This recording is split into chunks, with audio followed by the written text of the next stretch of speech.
Underdog Daily with the Badge Bros, Jon and Nez hanging out. Black and Yellow Dog app, platform of the people. Shout out to the good people at the Solver for helping us put this one on there. Pretty cool clip of Mike Zakarian and myself going around there, where he was praising the Solver for using it to start the season here, and then he proceeds to win that very night using the Solver. So really cool stuff there. And I got good news and I got great news. The good news is we got two really fun slates on hand right now. And the great news is our guy Nez Takes is back this evening from the childhood bedroom, Nez.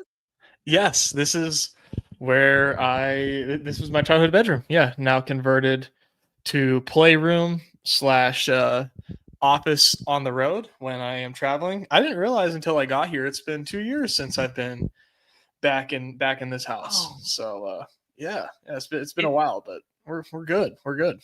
It doesn't feel like 2 years ago. Like I remember the mini hoop behind you. Like I remember it doesn't feel like two.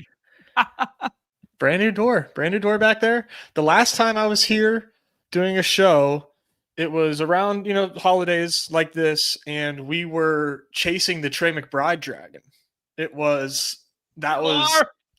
Yeah, and Pete, I think Pete was like doing well, and I think I was doing decent too. And I was like Venmoing him to put in some pickups for me, and didn't get a dime back because why would we? But yeah, no, it's nostalgic, I guess. Yeah, glad to hop on the show, man. I know I was supposed to go on yesterday. Got hit with you can pick Maddox up from school with my niece, tomorrow, right? Smack dab in the middle of the show, and but we're here, and like you said, two fun slates to talk about. Yeah, man, excited to have you back. Obviously, there. Although I will say, Nez, yesterday's show aged like the finest of wines. I know. I saw some scrolls from you that were just the scrolls. I'm telling you, man. We were all in on Denny Avdia and the Portland side of that game. We were all in on some Klingon scrolls, some Grant scrolls. We even talked about the Drew Holiday as post-lock leverage to then swap to Grant if he is healthy enough to go, and then just pivot to Klingon if not. The Con Knipple stuff. Oh, man, it was mwah. So let's run it back today with some of that magic, dude. I think we got to start with yesterday's winners here. Drop this one over. There was also a nice pick'em win for the Membies behind a paywall there yesterday. A nice little slide. The Reed slide, the Nas Reed and Reed Shepard slide there. But results from yesterday there, Hump Day Hoops, I got 90 in the main contest there. Lost a little bit. Just didn't have like the right combinations of the stuff that I like. Didn't have enough Julius Randle was kind of the pitfall. Romain Daniel won here with that Sangoon plus Denny Avdia start. Beautiful stuff. Gets the Brunson Q tag, gets the Bam Q tag. Julius Randle was necessary in the third round. A lot of clunkers in the third round there yesterday that his score separated in a big way. And then Donovan Klingon at less than 70% ownership in the last round there. We thought it was a really good spot, the OG flow chart against Vooch, and how fast that game was going to play. Yeah, I autoed a lot of yesterday, just trying to get some volume and kind of playing it loosey-goosey on my end. Didn't really look at projections or anything like that, and foolishly had a strong Randall fade, which, like you hit on, he was like the key to the slate, right? There were some answers in different rounds yesterday, but had to have Randall. And why would you not have Randall against the Wizards? I don't know. I can't remember who I had ranked ahead of him, but clearly I was really, really excited about somebody. And it didn't amount to much of anything. But shout out to Romain Daniel here. Yeah, nice stuff there. Yeah, I agree with you, Des, where it was like there was answers in multiple rounds, but he was kind of like the pivotal piece in the third round there. I liked some of the Nas Reed stuff late, like quite a bit. I thought the minute ceiling for like Randall might have been a little bit lower, but in hindsight there, like the flow chart of centers versus Bagley or centers versus Sarr, he's not a traditional center. That's Rudy Gobert's music, but just the fact that like, he could do so much in the paint. I don't know. The toughest defenders on the Wizards are on ball guys, right? Like it's it's Keyshawn George, it's Bilal Coulibaly. Those are the toughest defenders, and that was kind of like the the Anthony Edwards matchup there. Yeah, what was the Klingon thesis? Just like no lack of bodies and having to play more minutes. Yeah, no Time Lord, just the Vooch flow chart. Yeah, Yeah, they definitely could have played small, but once you had Time Lord ruled out, you had Drew ruled out, you had Grant with the pending Q tag, and Sharp was doubtful. Like the yeah. thesis was they were going to be forced to play him 30. Like Ugh. they just didn't have enough bodies. Yeah, I was sleep on that play. What I was doing was Kobe White, Oh yeah, I thinking mean, that thinking that he could get to 30 in regulation, in a nice spot. He got 39, which isn't 57, but um yeah, that was my 6 round play in this game. I knew I liked this game, just a different the piece. the Kobe White stuff broke really right with Trey Jones being out. I was a little scared if they had three handlers, what Mhm. Kobe White's true minute ceiling was going to be off the bench if Trey Jones started. Yeah, that was smart. Um, yeah, 50% Kobe White was probably not the move, but I mean, that game environment was nice with it though. Like it if was. all the other ones in the big spread play to the big spread, and then the early ones, like everyone kind of just played mean projection wise. That Yeah. to have the onslaughts of that game with your last two picks was pretty sharp. Well, thanks. We'll see if we can get there today. All right, dude, let's do the damn thing for actually there's probably a couple more here. We give a little shout out here because I saw Sanjay Rich up there. Yeah, shout out to Sanjay Rich who's up here. Buster Boys is up here. I always see this CGS hoops and I always think of CS:GO like back in the day, like playing a little Yeah. CS:GO. Like my brain just like spins it to CS:GO there. Shout out to Thrill K1. Yeah, we get Zakarian still finding his way up there. Good stuff. Evergreen. Yeah, evergreen indeed. I think I had one more thing I wanted to hit on, but I'll find it in a half second here, Nez. 4 game slate, two of the back-to-back varieties there. The Sixers have not officially submitted yet. I imagine it's going to come in 19 minutes, but we did get a wave of information, mainly pertaining to Joel Embiid and to Paul George there. So they're both game time decisions as of right now. Uh, we'll talk about it all in a second. Kings haven't submitted yet. We got a Q tag on Sabonis, who obviously didn't play yesterday, but that's a really fast, the two fastest teams on the slate playing one another in the Kings and the Grizzlies, though those teams could look drastically different than we have seen in recent memory because no JJJ, or presumably he has a doubtful tag, but presumably no JJJ and no Ja this evening. So we'll talk through the dynamics of that as well. Those are the two back end back to backs, the Kings and the Sixers there, but obviously could be bringing some bodies who did not play yesterday into the fold this evening. And then there is nobody on the front end back to backs because we have a clean NBA Cup slate tomorrow with nobody on back to backs. So that'll be a breath of fresh air for tomorrow's slate. Thoughts on the macro, Nez? Yeah. This slate I think is actually really fun and very.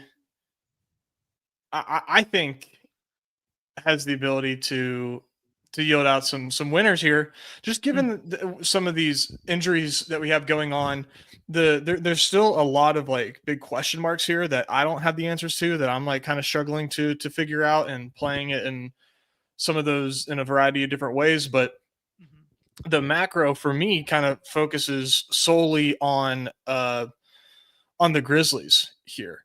Um, Really eyed up the Grizzlies in the morning, like in a really big way. Just thought they were really underpriced and in a pretty fun environment here against the Kings, actually favored here, Yeah. which is like, what's that about? Mm-hmm. Uh, but yeah, no, I like all the Grizzly pieces, like just simply all of them. I like them all. So Yeah, no, that I was like that stance in general. Just highest total on the slate, fastest game on the slate, and they're favored at home there. I will say eye test wise, they looked a little bit better last time out. They were doing like line change, like hockey shift changes with their rotation, like 5 on, 5 off, 4 on, 4 off. They're still lacking handling in a big way, obviously without Jaw, without we'll get to it in a second, but without Scottie Pippen Jr., without Ty Jerome, yada yada. So yeah, it opens up a lot of different avenues to playing it. There still is. I watched a couple of the press conferences after from Tomas. Look at you. I yeah, they just because I wanted to hear the question asked about the minutes limit stuff on Cedric Coward and on Zach Edey. And it was addressed, and then he said it's something we game plan for, and it's something he manages his way through. But then it was not asked, are you going to push it further? So the two press conferences I saw, we don't know if they're still going to be soft capped at 25, because this is a spot I want to get really excited about, to be like, let's jam Cedric Coward and see what happens if he plays 30 plus and see what happens here. But yeah, I don't know, man. I don't know. That's what I want to do. But I'm also addicted to playing Grizzlies players that let me down. I know, but now we get new players to let us down. It's not JJJ in like against a bunch of like JJJ against a bunch of fourth graders would put up 35 fantasy points. It's just he's the most frustrating player in the league. But Cedric Coward, brother, Cedric Coward. Yeah, I think you just got to close your eyes and pray, because yeah, the ceiling for Coward here is just immense. It's immense. He's already an efficient scorer, and now obviously the situation is changing, because he would be like the primary scorer essentially, like if not the secondary scorer in this game. So how does that change the efficiency? I don't know. I think he's pretty fucking good. So I think it'll still be pretty solid. So just like add volume to the efficiency. And, we've got ourselves a nice floor at the worst. And he's not a very expensive piece in terms of how you have to get him. So I like taking him, man. He feels like a really safe bet tonight with upside. Sadly, Grizzlies are looking like they don't have much to play for. So they probably are going to baby him. But I can't tell you that I care. Because I still want to draft Cedric Coward, bro. Like, yeah, come on, this is no. I feel very similarly there, Nez. You and I have a very similar angle to the slate here. Yeah. I mean, so while we're just on this game, can I just like give out a scroll? Yeah, sure. Can you please co-sign a Jock Landale scroll?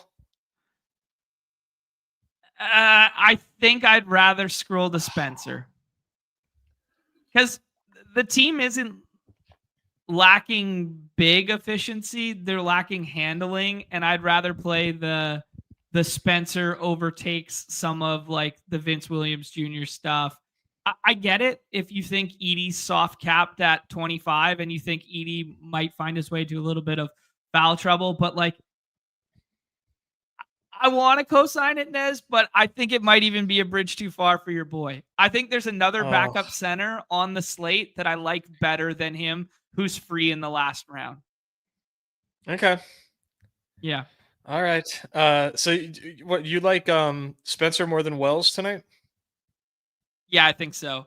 Like, Wells is like the fourth or fifth option out there at all times. He just camps out in the corner, shoots some threes. Like, you could see a little uptick in usage, but it hasn't been there. I think you need the handling of Santi. You need the handling of Coward. You need the handling of Spencer off the bench.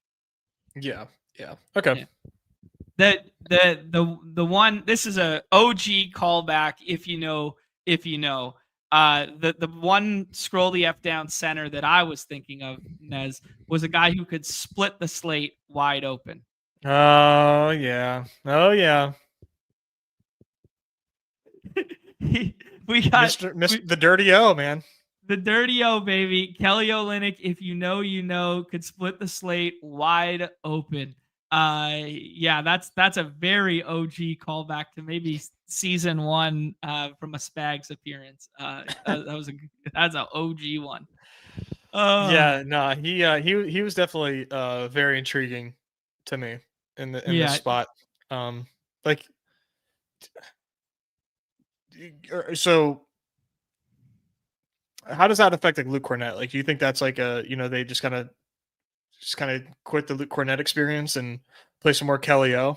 I mean, Luke Cornett's run out last game was so strange. He took one shot. Like, it was very strange, and it was very strange to watch. And maybe it's just because Edie is such a handful on the other end that like Cornette couldn't get his bag going, his limited offensive bag.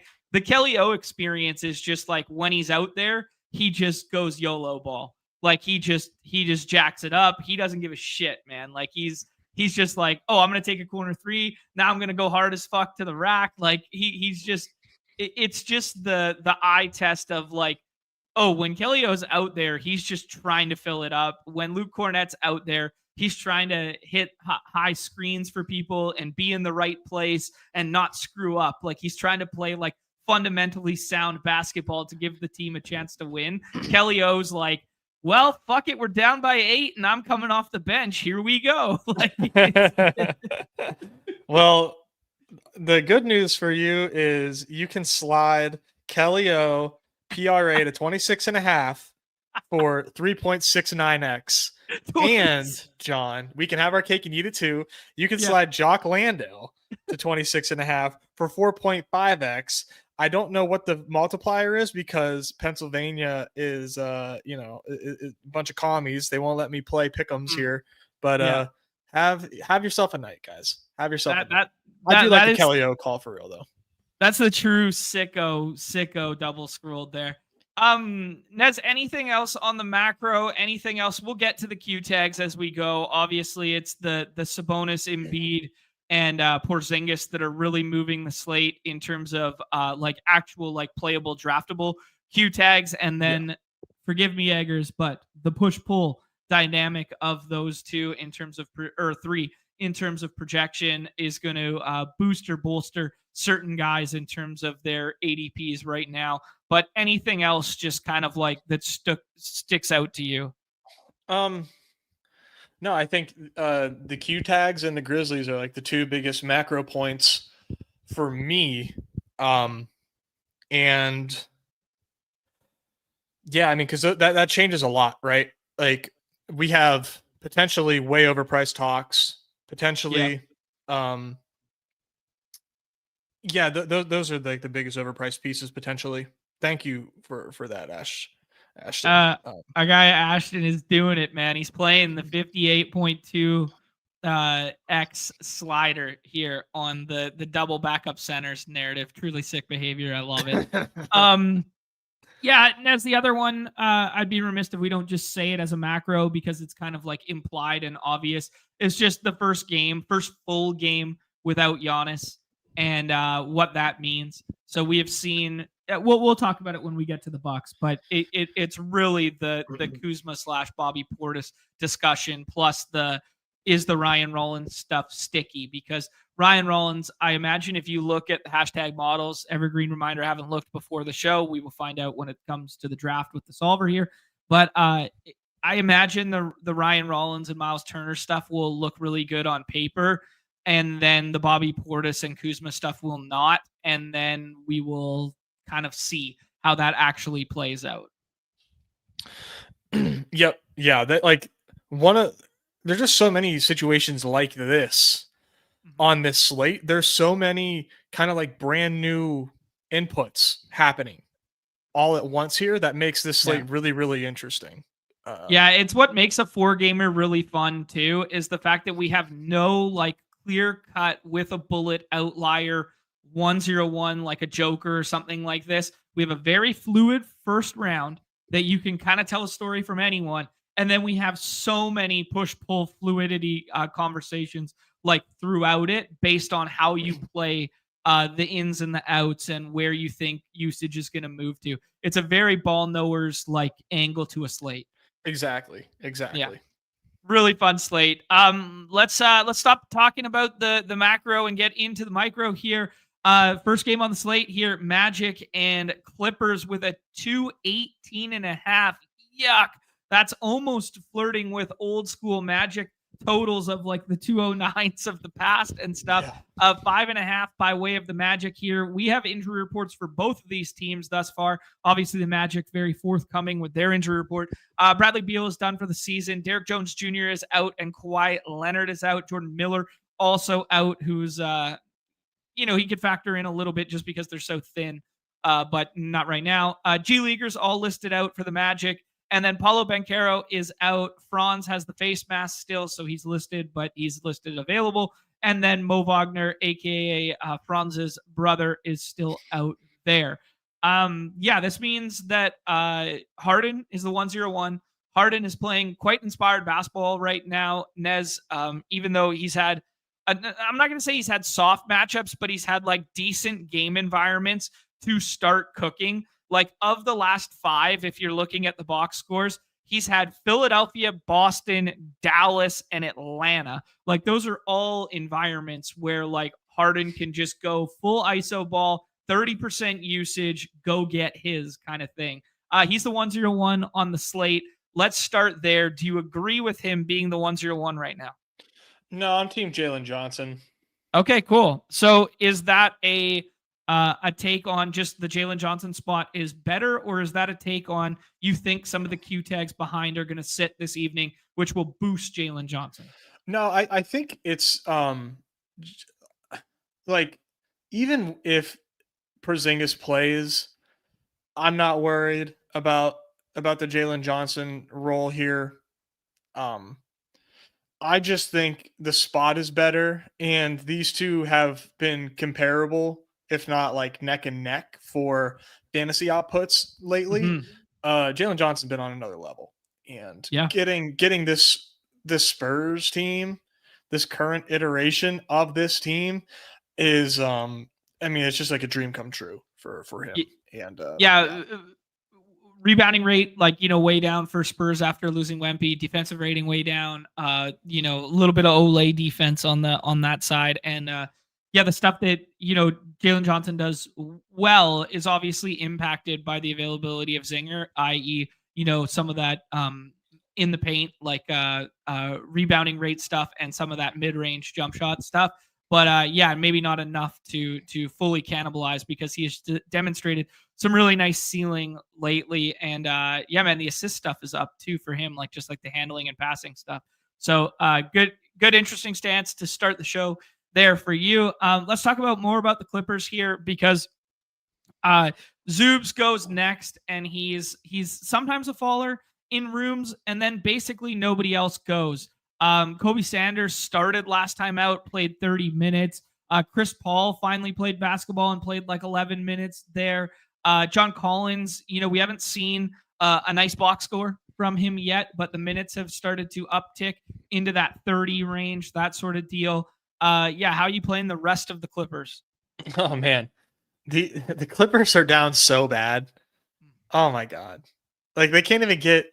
They really need something out of John Collins, man. I'm kind of very much out on him, but I feel like if you were a process player, you would probably just keep banging your head on Jalen Johnson and or on John Collins until it hits. Just because it just seems like they're in such dire need of a second option, and it seems like he should play a lot of minutes, but just not shit going for him. You got Bogey pulled up there with his player card expanded. He's got to step up, dude. He's got to step up. They need somebody else so bad. Because without dude, this team just is in really rough shape, bro. And I like Zoobs. Don't get me wrong. Like I do like Zoobs. I'll take Zoobs at ADP because he's got to play, and they need him to put numbers up. But Clippers are a disaster right now. John Collins should be a good pick at ADP, but we just haven't seen anything from him so far with opportunity galore. So I'm out. Yeah, I mean, I think it'll project like the third best play on the team and be 6th round viable. Not the greatest matchup in the world to get like the Wendell Carter Jr.'s, the Gogas, the Tristan da Silvas, like that sort of thing. So I mean, I think they need some shooting, and that's kind of like Bogey's music there because Chris Dunn, I mean, we played his lowers on points all last year over and over and over again because he's a classic like get minutes and brick shots guy and not shoot guy. Like he's a defense only guy is kind of our interpretation of him, or at least mine. So I just omit him from the player pool. I think if I'm chasing ceiling in the last round, it's going to be Kobe Sanders or it's going to be Bogdan. That's just kind of where I would go. Collins will be fine, but I think he'll just be kind of like a bit more of the mean projection darling than the other two. I think the right tail outcomes come from one of these guys. I can't say that I know anything about Kobe Sanders. Yeah, I mean the nice things we could say is that he started last game and he tried to score, and damn it, he tried. Yeah, they need All scoring. Right. Yeah, no, I like guys that'll try. Yeah, I like volume. Yeah, his props look atrocious, but a lot of guys are going to in the 6th round. So. Yeah, I do think that if you are like looking to scroll here, like I said, dude, I think good process is to take John Collins, but I don't know. It's at some point you got to respect the box scores. Yes, sir. Let's talk about the Magic side. Magic have more draftable pieces as of right now, whether that's right and or wrong. But Jalen Suggs, the assist rate's up. The touch time is rock solid without Paulo. And the minutes have ticked back up there after he missed a game. He was kind of one of those soft cap, like 26, 28 guys. And then that 31, I believe that was a season high for him because everything else before it was in like the mid 20s as they ramped him up, low 20s to mid 20s. So this is nice to see. Really nice box score against the Warriors. Also a pest on the defensive end. Will be chasing Harden around a bunch there. So yeah, that he's kind of like in like this weird territory of like, I think you can push him up if you want to and push down Wendell Carter Jr. Not that they necessarily like directly impact one another in terms of like the way in which they score fantasy points. But I think there's a little bit of like a max 2 rule here of like these guys when I'm building out, just because the total is so low, but there's like so many draftable pieces at ADP. Yeah, no, there definitely are. Like they're pretty condensed at the moment, but like you said, in this spot, and just given the way that like fantasy points condense like in these games for the Magic, absolutely max 2. And yeah, I will say, I'll be the brave soul to say I don't think Wendell Carter ADP is good. Right. But I think you're going to see a correction on that as the day goes on. Yeah, I agree with you there. Thoughts on pairing Franz and Bane together, because the ADPs do kind of line up? So if I knew it was chalk, I would probably say like do not. But I think it's totally fine, man. They're like, there's enough shots, enough ball to go around for the both of them. And there's only going to be so many times where we can draft Bane this season, I think. And now is one of those times. So I don't know, maybe play some Bane for the sake of being able to play some Bane. Yeah. Minutes have been really strong. Shots been falling a bit more. Obviously, we talk about all the isolated possessions or ISO ball possessions that Paulo had. Now you take some of those away and let him cook a little bit there. Any favorite on the last rounder? Like, will you go to Anthony Black? Will you go to Tristan da Silva? Goga for some backup 5 run, who we know has a ceiling? So I keep saying Tristan da Silva get drafted. Like I'm fine with it. I think he's got a ceiling, dude. On big slates. Yeah. and here, I think it's fine here, man. I think it's fine here. Like, I'm not doing it, but I think it's fine. I don't get why you would draft Anthony Black though. Yeah, I agree with you there. Yeah, Tristan da Silva would probably be my favorite scroll from this game. Yeah, I still leave the light on one day that we get Jonathan Isaac uptick in minutes. We got some breaking news here, Nez, as I jump back to unabated. Yep. We just got Sabonis ruled out, and we just got Joel Embiid ruled out. Paul George is in, who it'll be his second game. He played 21 minutes first time out and practiced in full the other day. Looked quite good in my bro science estimation of watching the first unit run on whatever it was. I can't remember. Monday, I think it was something there. We got Keegan Murray in as well for the Kings here. And then Jared McCain, who got his first bucket last night, is in as well. Still not playing him with the knee and with the thumb stuff going on there. But we got the two of the biggest pieces on the slate now in Embiid and Sabonis. And that's really going to impact where Drummond was going. Drummond was falling a lot, and he was falling to like the 5th and 6th round there. Now he'll kind of be a staple of the 3rd and 4th now that we know his minutes are more solidified. Just a walking double-double. I think it's 5 straight games now. And then the Sabonis stuff we can kind of piece through, but Russ is going to look a little bit better. Just also the fact that Russ isn't on the injury report second night of a back-to-back. Russ is going to look a little bit better. The DeRozan and Levine stuff is probably going to age a little bit better as well. Yeah. So my question to you, I think, would be, would you rather, or, here 2 options here. Yeah. Franz Wagner or Russell Westbrook tonight? I think I'm still team Franz there. I'm not ready to just like anoint Westbrook as a walking 60 ball tonight. I think Westbrook going where Sabonis was going is fine. Like, I think that's like a fine 1v1 pivot, but I think I would still take Franz in front. I think you should get ready to learn first round Westbrook, buddy. Yeah. You think it's going to be like that? I mean, his ADP is already 10 something. So you think he's going to move like 5 spots? Yeah, dude. Yeah. He's going to be ahead of Franz. Okay. Yeah, for sure. I think he ends up, yeah, like you can't obviously put him ahead of De'Aaron Fox, but yeah, I have no problem putting him ahead of Franz, and I think that's where he's going to end up. Yeah.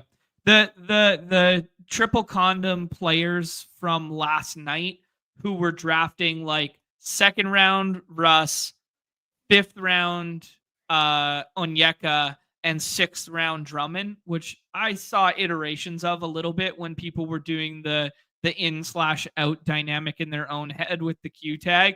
Like, those are the teams that are going to have all the CLV right now in terms of projection. So we're going to have to find pivots off of those. Onyeka 5th round. I've only seen him like I opened the app this morning. He was going pretty early. I think it was maybe I misspoke. 4th round Onyeka, because he was like a 15 ADP. But like, people were doing the Zinger stuff or doing like the Dyson and Nas stuff ahead. Well, let's get right into that game then, because like, do you think Zinger plays? And if so, like, how many minutes is it? I can't get on board with the computers on that one. Like, they got him as like a top 20 pick, and I just no shot. Like, even if I knew he was playing, no shot. Yeah, which I think this is a really interesting one, knowing what we know right now. Would you rather play 21 minutes, or let's call it 23 minutes of Paul George, or 25 minutes of Zinger? 25 of Zinger over 23 of Paul George. Yeah. Because like, it's a weird dichotomy, because the reason I frame it that way is Paul George was going undrafted at times last night, and Zinger was going like every single time, and the computers tell you to take him at 20. Yeah, and I imagine. I actually haven't looked. They do. I'm not taking Porzingis 20, dude. I mean, what I'm like saying is like, let's put the Q tag bullshit aside. If I knew he was playing off of all these missed games, being Kristaps Porzingis, I don't think that I do not think that he's going to finish at that ranking. Like, I do not think he's going to outscore all but 19 other players on the slate. I just personally just don't think that we're going to see the minutes at that point from him. Like, given his history, given the amount of games that he's just missed, I don't think they're even going to give him 25. Right. Okay, all the Atlanta pieces. Okay, let me do our due diligence, and then I'll ask you this question. Okay. Oh, I just got logged out for some reason. Don't dox my password. It's Underdog 69 420. Spurs and Hawks here. Spurs are 1-point favorites at home. This is a 232.5. Second game without Wemby here. So we do have, one game to work off of in terms of rotations without Wemby. The injury reports are as follows. We have a Q tag on Kristaps Porzingis. It is right knee soreness, which is just evergreen with him. And then we have the Zachary Richer one off the fall on the left hip that is questionable there. On the Spurs side, Stephon Castle's still out, Wemby still out, and Dylan Harper, if you know, out. So the question I would pose to you, Nez, is if I knew all the Atlanta pieces are in this evening, and Zinger's included in that conversation, obviously, would you rather play Zinger or Onyeka tonight? Zinger or Onyeka? I still think I would take Onyeka. I just don't like having to pay the Onyeka price to get him. Sure. Yeah, I agree with you there. The ADP conversation, a different conversation. So we'll do the 1v1. Now let's do the kind of like 1v1, v1, v1 of the area in which Kristaps falls. Okay? Yeah. Would you rather have Zinger or Vince Williams tonight? Vince Williams. Would you rather have Zinger or Quentin Grimes given this new injury report stuff with no Joel? Probably Zinger, just because Paul George is playing. Okay. Kuzma, Bobby Portis, Zinger. Kuzma, Bobby Portis, Zinger. I would say, this is tough. I don't know. I don't know what I would do in that situation. My heart tells me, Portis, Zinger, Kuzma, but man, that one's tricky. That one's tricky. Yeah. I think I need to think more about that and come to an answer later. Yeah. Okay. All right, we'll get to more of that there. Mike's just saying just be an adult and play Zinger out. I mean, yeah, that's probably the right mindset, and that'll push up the projection of Jalen Johnson and Dyson Daniels and it'll keep Onyeka in and around ADP. His ADP is probably still a little too high, even if Zinger was out. But yeah. I agree, man. Yeah. I agree. I mean, yeah. Yeah. Okay, let's talk about, we already had the Hawks conversation is all it's all based on whether you play in or out, because the Dyson Daniels ADP is probably fine as is, but I will note that the usage rate, the potentials, etc., are being cut into by how well Jalen Johnson is playing from a handling standpoint and by how well is playing. Closed out the fourth quarter. I think he scored like 12 points or something in the fourth quarter last time out, and was just like the dagger that they needed in such a big way. Like it was just 24 real life basketball points. He played really well in my estimation. Onyeka, you play it and then you play it Zinger in and out. Even if Zinger was out, I think Onyeka should probably be behind the Memphis guys in the third round, but you have to take it there if you want some. No Richer for me this evening, and Zinger as like swap only or sixth round only. Anything else to say on Atlanta there? No, I mean, like the story for Atlanta is, I guess, like Richer and Porzingis. I still kind of think is fine. Yeah, I think so. Maybe a little too expensive, but I still like him.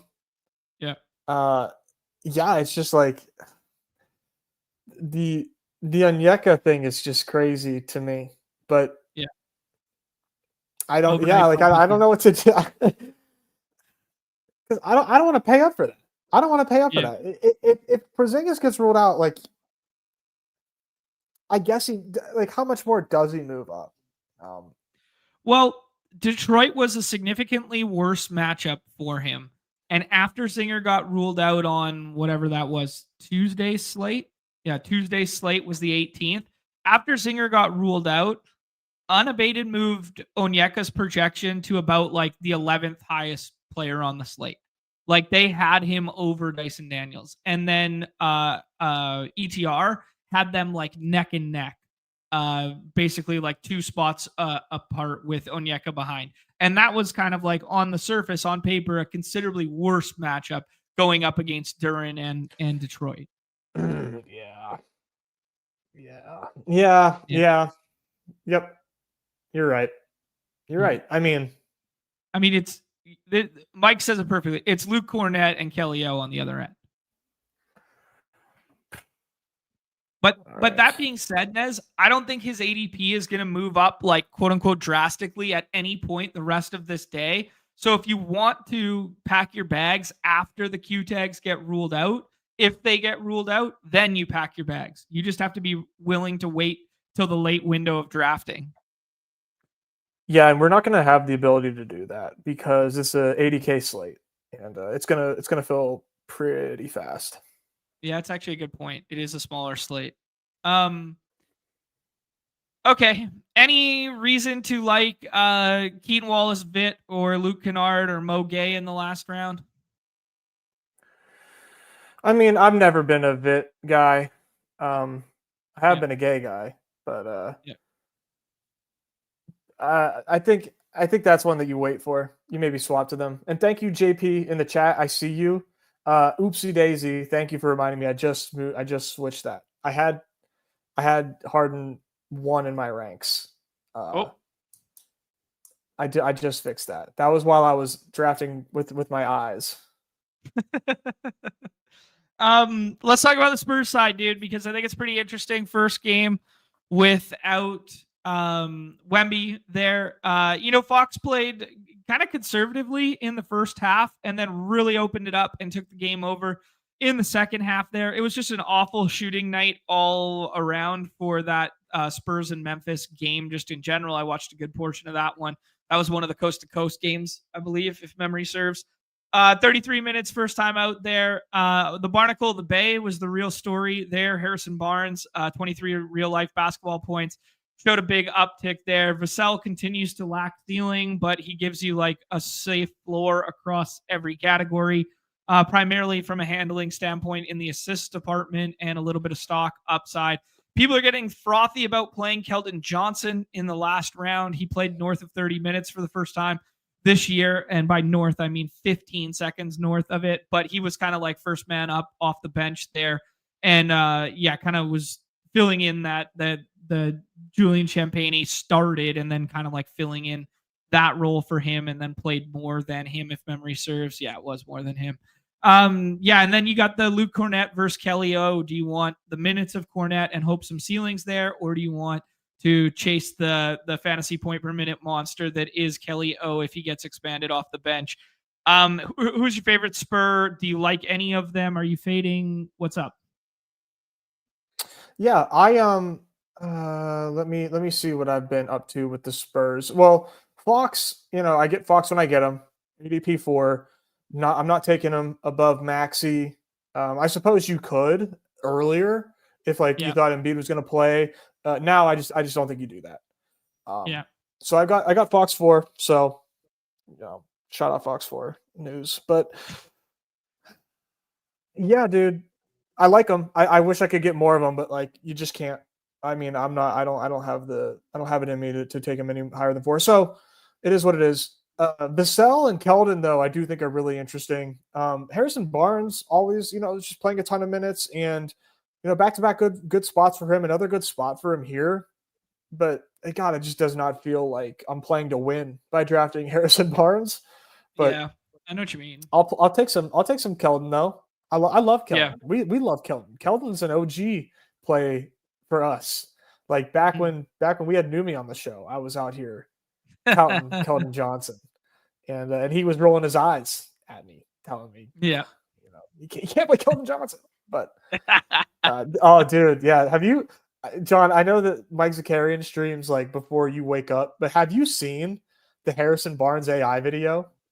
No, I have not. I haven't seen it yet. I usually watch Mike after we do our show. I don't want to derail. We might have to watch it. But just give me a brief synopsis of what it is. It's an AI video of Harrison Barnes, like, and it's him. It's not him actually singing, but it's an AI animated version of Harrison Barnes singing, and it's just a beautiful song. And it's about these hands saving the children that deserve to be saved. So, like, who are the children that don't deserve to be saved? It's an incredible piece of media. I mean, the X machine is so broken that you type in Harrison Barnes and it doesn't even come up for me. I might need Mike to shoot me the link over Discord because I can't even find it. But honestly, dude, it's worth derailing. We'll. Is it like, I don't know if it's like a pinned post, but it's so funny, man. It's like, it's next level. Reborn. Here. You see me on the court at night. Double dribble. But that ain't all I am. From Ames to San Antonio, trying to serve a bigger plan. These hands that give, these hands that live, more than buckets, more. Reborn. They see me on the court at night. Double dribble. But that ain't. Okay. I'm in on Harrison Barnes tonight. Oh, that's pretty good. That's pretty good. Oh, good, clean fun. Oh, there you go. Now you know. These hands. Now you know. These hands, Harrison Barnes, baby. All right. Okay. We're in. Yeah, I mean, like, he could definitely fill it up. It does feel weird, I agree, playing Harrison Barnes in the year of our Lord 2025 here, especially when he's going to be dealing with, like, presumably dealing with the length of Jalen Johnson. But yeah, I mean, Keldon in the last round's fine. Harrison in the last round's fine. Cornette and Kelly O in the last round are fine. Jeremy Sohan still can't shoot. That's kind of like my take on Spurs late. Yeah. I'll have some of the Cornette though. Like, I'll just keep playing that. Yeah, no, I fully agree. Like, let's just get him more than one shot. How about that? Seems like the place to do it. Yeah, that's a good point. Let's talk about Bucks and Sixers here. 229.5, 1.5 by way of the Sixers on the road there. Has that changed since the Embiid news, I wonder? Yeah, it was about 2.5, according to the unabated line earlier today there. So yeah, now that we officially have Embiid ruled out in this one and Paul George ruled in this one, Maxey kind of firmly at ADP 3. I haven't done much VJ. I thought it was a good VJ spot last night. I'm not sure I feel the same way tonight. Andre Drummond, I was not clicking because I was clicking Embiid instead. So I'm going to have to put him at 20-ish in my rankings and make up for that gap because he's just a walking double-double every damn night there. And then, Grimes and PG in the last round. Thoughts on it all? Now that we get no Embiid, turns out the Drummond bros at pick 24. Congrats. Now you can get Drummond at pick 20 instead. So you really nailed that one, guys. I'm gonna obviously have a good bit of Drummond here, given that there's no Embiid, and I think the Sixers are going to end up being a playoff team. I don't think Drummond sees like a huge drop off in minutes here, even though he's a big guy on a back-to-back. Like, he's going to have to play a lot, and no Giannis here to defend him. So Drummond's a great pick right now. Just straight up a great pick. Really, nothing else to say about it. Dude, the rest of these guys like Edgecombe, Grimes, Paul George. I don't have a great read on. I think Edgecombe is getting that last night bump. He had a good game, so now he's priced up. I always like Grimes, but I don't know. I can't decide if that's a good or bad pick at ADP 27. Like 100% drafted Quentin Grimes with Paul George back. Is that bad? And Jaron McCain playing again. Like it just doesn't feel good to me. Yeah, I mean, if you still think Jared McCain and Paul George are capped at like max 20, And I like do. there's still room for Quentin Grimes to play 31 to 33 here and be in a good enough spot where he scores off the bench. And you don't need like famous last words, but you might not need like ultimate ceiling from every spot on your roster tonight because we might have so many clunkers throughout people's lineups because there's so much fragility in all of the projections, like in that middle tier comparative to when we're dealing with stars on like a 9-game slate here, that like just putting in 32 fantasy points or 28 fantasy points from Quentin Grimes in the 6th round when he falls might be sufficient enough, right? Yeah, like his PRA 23.5 is actually not that bad considering he's got a little bit of stock potential. So yeah, no, he's not bad. I'll get him more mixed in these drafts here. Yeah, respect it, dude. I guess the interesting question is, do you think Barlow starts again now? Like PG presumably starts, VJ, Maxey, Drummond. Do you think it's Barlow who goes in there? Probably fits better than Edwards. Grimes probably plays better off the bench, and then Watford plays the backup 5 minutes. That's how I wouldn't see it any different. Okay. Yeah, I don't think Barlow's necessarily in play for us, but if you wanted to play the backup 5 narrative of like Drummond is playing a little more limited on the second night of a back-to-back as an older guy who's bigger and, maybe he finds a foul or two to start the game, then all of a sudden you get the Watford kind of like ceiling outcome of him running the 5 because like, Miles Turner isn't like the biggest 5 in the world. Like you could play Watford versus Turner. Stretch 5 kind of thing. Mm-hmm. Yeah. Yeah, I mean, I'm not drafting him, but I mean, you're right. Like, this is a very interesting, front court situation here. Yeah, as soon as you take Embiid out, I mean, I'll definitely have Drummond, but like, I'm not running to the podium to jam him right now, and that's why I was just playing the Embiid angle first. Yeah, exactly. Yeah, let's talk about the Bucks side, dude, because if you believe what's been taking place in terms of the eye test, obviously.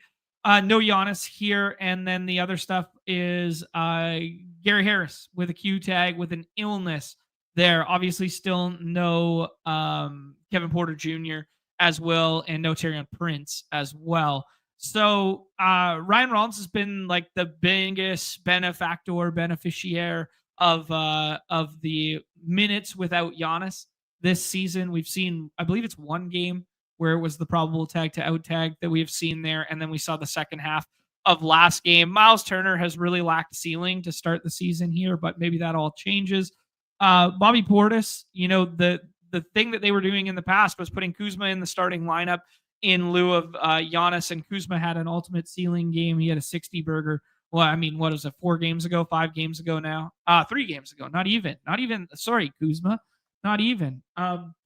But yeah, we want to be the guys who get excited about playing Bobby Portis, jamming Bobby Portis in these spots where we are missing Giannis, and we just haven't seen it yet. We've seen a little bit more overlap, which was encouraging last time out between Portis and Turner. But prior to that, it was basically like Bobby Portis' role didn't change at all, and he was just a backup 5, and Turner was the 5 kind of thing with Giannis out. So just thoughts on the ceiling dynamic of playing some of these pieces at ADP.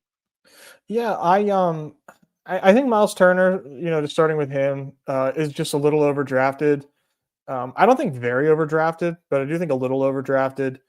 And I don't want to have none of him, because I do think that he has a pretty strong ceiling without Giannis. It's just like projection wise, like the floor just isn't there. I don't love his floor. Like I like Ryan Rollins more than him tonight. Like I am definitely a Ryan Rollins believer. Sans Giannis on small slates. Like sign me up. He is like the shot getter. He's going to play a ton of minutes. I love the spot against the Sixers here. So this is going to be a pretty heavy Ryan Rollins slate for me. I think. I saw him fall to 23 last night in one of my drafts. People were just playing the other side of things, and must have been a Buster's Boys room. Your boy passed on it. I passed on it. I took Embiid with the Q tag over trying to get ahead of the Embiid stuff in the You fourth. thought Giannis might suit up, or like? No, it was already a Miles Turner team in the second, and I wanted to do the Embiid zinger thing before I thought it got steamed up, and I was just a fish, dude. I was a fish. It's okay. It's okay. I know how Also, yeah. number one hater for sure. Actually, number one Ryan Rollins hater. So yeah. I know. I hear you. I hear you. The rest of these Bucks are definitely interesting. Definitely interesting. Bobby, dude, has just not been good. Not been good.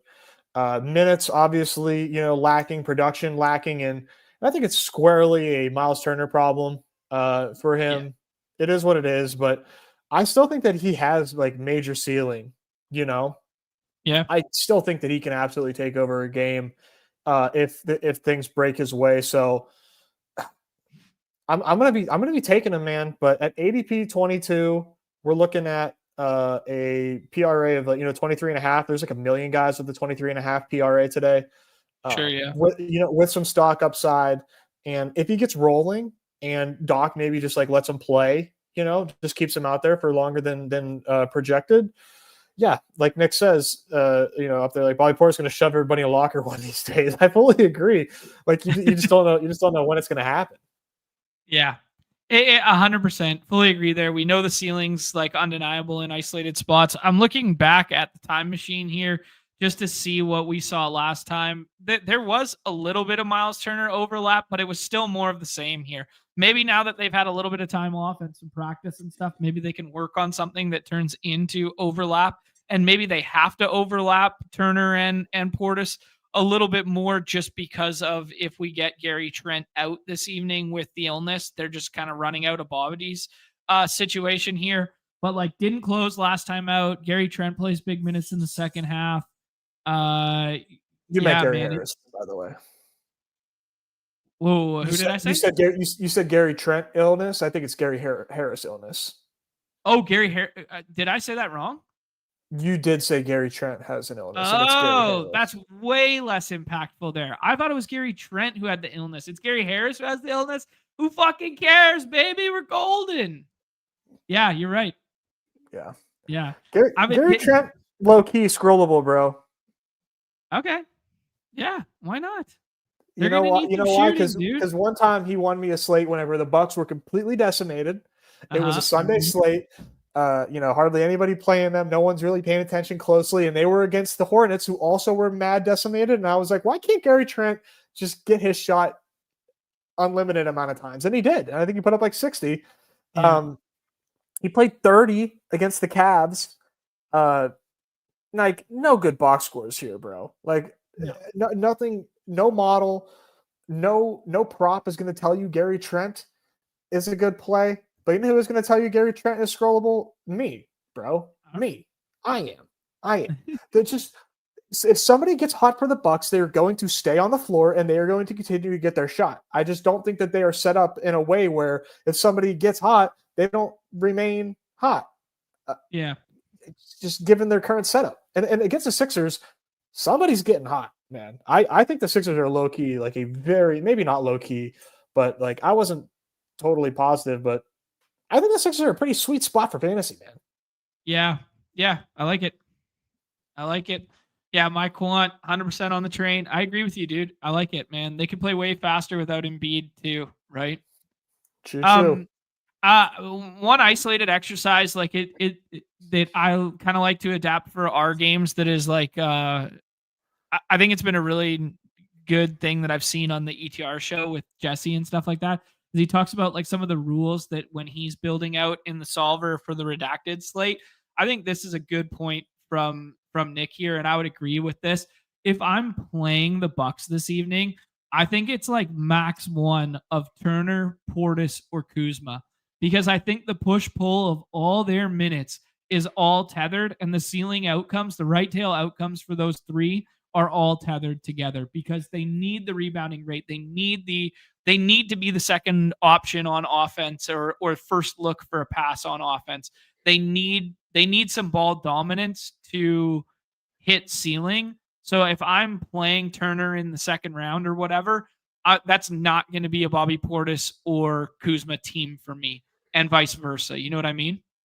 No, I think you're correct, right? If you kind of think redacted brain in terms of like rule setting and you're optimizing, rule setting when drafting, 100%. I think it makes total sense to separate those two. Now, I don't think it's impossible that both can get home, but like we talked about from the jump, we think that Turner is the legitimate reason why Portis isn't blowing up. So why would you not try to separate those two in your building lineups?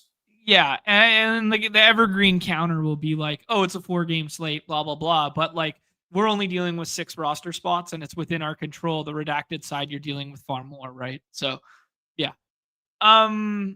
Okay, cool. I like that shout. Any love for Cole Anthony, who just comes in and jacks up shots and tries to get his off the bench as well? I mean, I like Cole Anthony. I like this isn't the spot, unfortunately. It just seems like he doesn't have like that kind of role here for fantasy purposes. Yeah. But man, if Ryan Rollins sits next game or something, I mean, I got my finger on the trigger, waiting to pull on Cole Anthony, but not here. But keep an eye out. One of these slates. Right. One of these slates. What are you doing it? I did it once already, but I probably not a ton. I do it out of spite to Ryan Rollins. Like he's off the bench, right? I'm not crazy. Or he's for sure playing off the bench. Okay. Okay. Because if not. Nez, did you catch this one with Zakarian and I the other day where I kept calling Craig Porter Jr. Gary Porter Jr. for a bit? Was he like way too nice to call you out on it? Oh no. We got there. Don't worry. Like, well, at what point? Like, how many times did you say it before he was like, "Who's Gary Porter Jr.?" By the way, probably. I think it was maybe 3 times, but it was all in succession with no interjection from anybody else. It was just me spitballing on who he was. And then in that same night, he put up 50, right? Yeah, he broke the slate, and there was only 5 shares of him in the main, and it was the night that Mike won. And Trackus came second, and Trackus had 3 of the 5 shares. The funny thing is like the whole chat let it slide twice. Usually, when you mix names up, like you are mixing names up with somebody that exists. Gary Porter Jr. is not even a person, right? Yeah, that's nobody.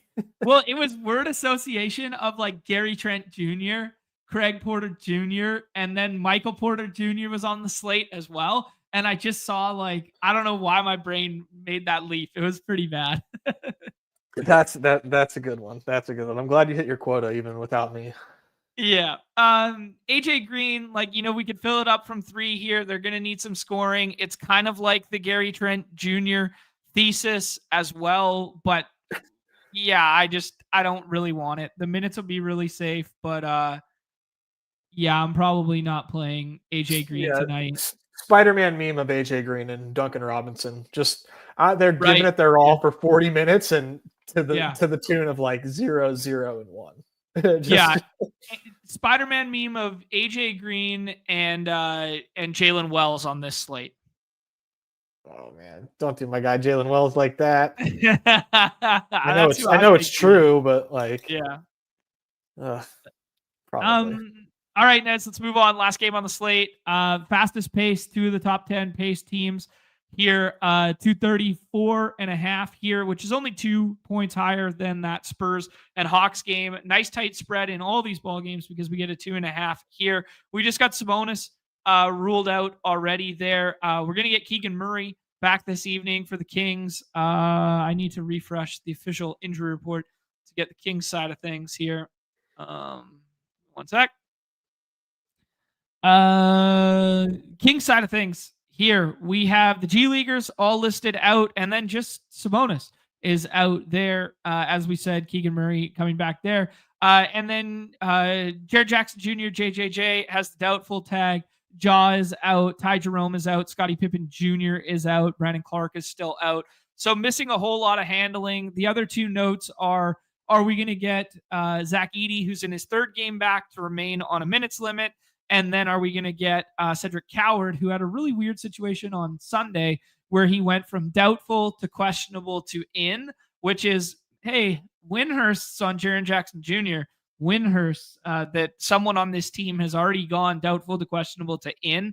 I will say the Jaren Jackson Jr. injury took place in the first rotation, and he played the rest of the game. It was, I talked about it yesterday on the show, how like Harrison Barnes did the old school CP3 get over half and then pull up when he feels like a guy running hard behind him for pressure. And then he gets over half, pulls up a little bit with his dribble, like just slows up a bit, and he runs into the back of him, steps on his ankle and twists it. That was like the sequence of the play. Yeah, I mean, I renounced and resigned from my leadership stance, president of the JJJ and Jaw are playable club.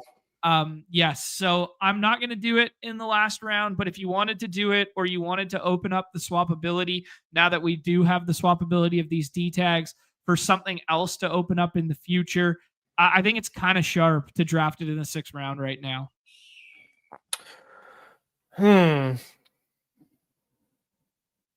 I'm drafting him, but like fully for the swap.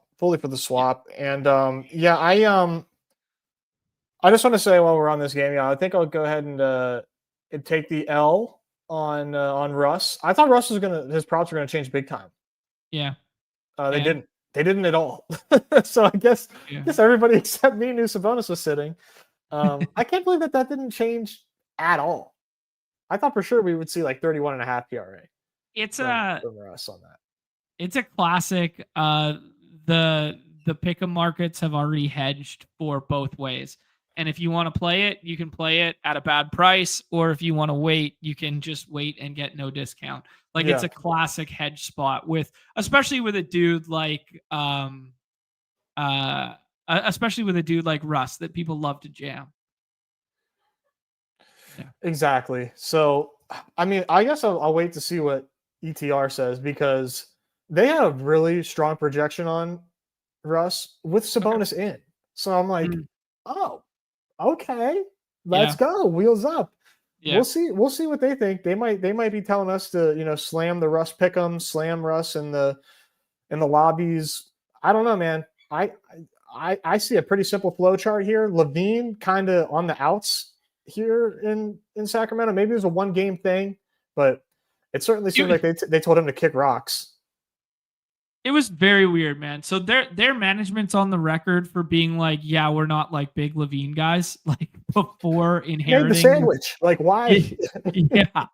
yeah, right. Like, it was a very odd situation there. We played some Malik Monk hires there yesterday, and then we thought he was starting, and then there was a snip snap where Levine wound up starting. Levine didn't play any. He played one stint in the 4th for like 2 minutes or something, and Monk closed that game.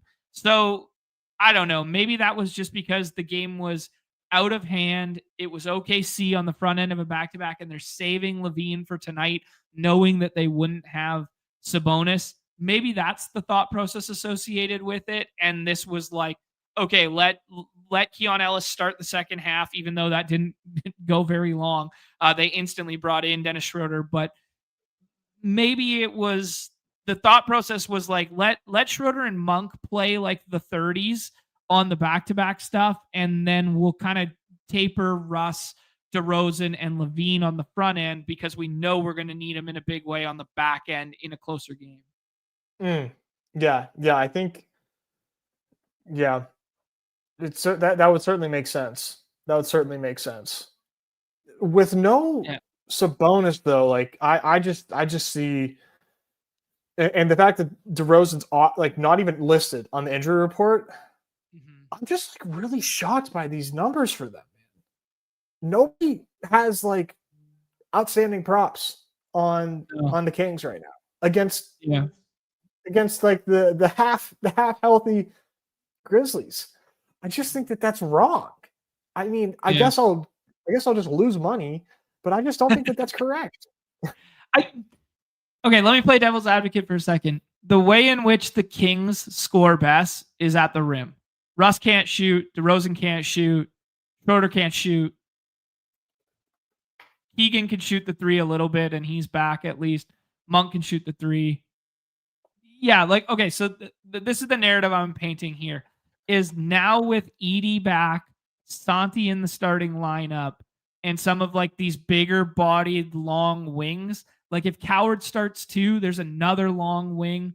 Those are tough bodies to get to the rack against. And that was the number one thing I noticed in watching the Spurs versus Memphis game in the game without Ja is like, unless you beat JJJ off the dribble and he just waves the back pressure, it was hard to get to the rim. And I think that's why Cornette only had one shot, is because like Edie is such an impactful presence in terms of size in the paint. I don't know. Maybe this is a bull case for DeRozan mid-range. That's his music, but it's an old guy on a backboard. Yeah, I guess. It's a 234.5 total. Yeah. Like on a team without Sabonis. Yeah. He's like somebody's smashing, man. Somebody's smashing. Yeah, I tend to agree with you that there is going to be something here that we do want to play. Yeah. I think Russ is going to be the obvious one. Mm-hmm. Maybe it is all just on the other side. I think DeRozan's fine at ADP. I think Levine is probably fine at ADP, but there were a couple other targets that I was taking over him, including Vince Williams Jr. from the other side. I haven't taken Schroeder in the last round yet. I think Keegan's still soft capped, or he will be soft capped. I think Monk is pretty fun because of the way I think you can beat Memphis this evening. Nick Clifford might start. Precious might start, but I just don't think there's enough there to play either in this matchup. So yeah, pretty tight band for me in terms of like it's Westbrook, it's DeRozan, it's Levine a tick down from that. And then if I'm playing one in the last round, it's probably Monk, I guess. Yeah. Yeah, I think so. Like your thought about like, the way most of these guys get home, is a problem on the King side of things. Yeah. Does that just like, I mean, and we literally just got done talking about how they don't like this guy. Is this just like setting up for Levine to kind of like pop off? I mean, maybe. Did we just kind of go like full circle to be like, he played the least amount of minutes last night. Yeah. Dude, I mean, yeah. Fuck. What is Levine's ADP even? 26? I don't think I have a single goddamn share of Levine right now, but talking through this, like I can just see it in my mind's eye. But I mean, I'm not a Levine guy, but talking with you about it now, I am a Levine guy. I want a lot of Kings. I want a lot. This is the game. This is the game to get onto tonight. Yeah. Even as watching how putrid the shooting was in the Memphis Spurs game, the first game without Ja there, I still want to play this game. I mean, maybe I just hate myself, but like I still want to play this game just because of how many shots these guys might get up in the fastest game of the night. This is an interesting point from Mike that like if Keegan could play closer to full because it was just a thumb injury and it was non-shooting hand too, I believe. Don't quote me on it. I'm like 90% certain though it was non-shooting hand. I mean, that tracks, and that's something that I used to like, say and think, but like teams just like don't do that. They haven't, at least. Like even with like hand and like arms, like you still see guys come back and not be full for some reason. Yeah. It's just like, yeah, especially like a mid-20s guy who is literally their mid-20s guy who was a former like whatever top 5 pick, and he's kind of like this team might be on fire sale mode and in the future here, and he's kind of like the one dude you kind of want to protect, I guess. I mean, yeah, he's like one of their most expensive assets now, which I mean, great signing, just not the team to do it. Yeah. I'm not sure it's the spot for Precious, but I get it. I don't know. An I undersized. don't even an think he's talking about undersized Achua. I think four. he's just like commenting in general. He's just Yeah. calling us precious. Yeah, conditioning. Yeah, that's always the counter. Is you need a little bit of time to get up to basketball shape. All right, dude. Let's talk about the Memphis side because I do think it is the most interesting spot on the slate to discuss here. Yeah, I talked about the line chains stuff. Isola, Tomas, he kind of was doing like these like 4 guys in, 4 guys out kind of thing in that game against the Spurs. They had an awful shooting night. They only scored 101 points that night, despite taking a million effing baskets. They really lack handling here, which makes me like Coward and Vince Williams Jr. It also makes me like Cam Spencer. Also, Cam Spencer was first guy up last time out. So I like Cam Spencer as a potential like ceiling chaser in the 6th round off the bench, just knowing that they're going to need secondary scoring there. No Jalen Wells for me. Zach Edey, I think probably him and Coward are both still soft capped at 25. But if either of them are not, they're kind of like quote unquote great values here. I think Santi deserves to project the best as he jumps into a starting unit and can do like a little bit of everything and can handle. It's not exciting. Like I'd way rather play Cedric Coward or Zach Edey, but like I understand if Santi projects better.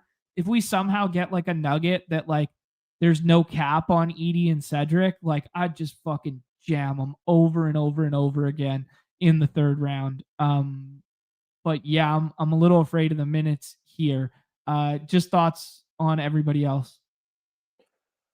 Yeah, no, like I said off the jump, like I said leading into this game, this is the game, and this side of it is really what I want the most, just because of the prices, right? Like these guys all kind of project very similarly, but the Grizzlies are cheaper because people just like don't know who to play or they don't think that there's good picks here, but there are really good picks here.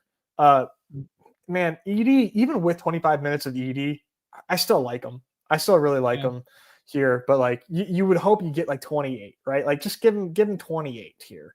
But we do kind of have to worry about like the protection of Edey given where they're at this season. Yeah. What were you gonna say? One interesting wrinkle to the Edey stuff is him and Santi didn't really overlap at all in the first go round. So I'm really interested to see like what the impact is on him in general. Just if there is overlap tonight. Yeah. Like Which that's is interesting. Like it's a new wrinkle to the equation there. But like, yeah, like Mike says it in the chat, 20 minutes against Eubanks is enough. Like they were running a lot of shit through Edey, and I'll remind everybody last year that when Jenkins got fired and Isola took over, that's when they really started to run Edey long and run a lot of their offense through Edey, even when Ja was there.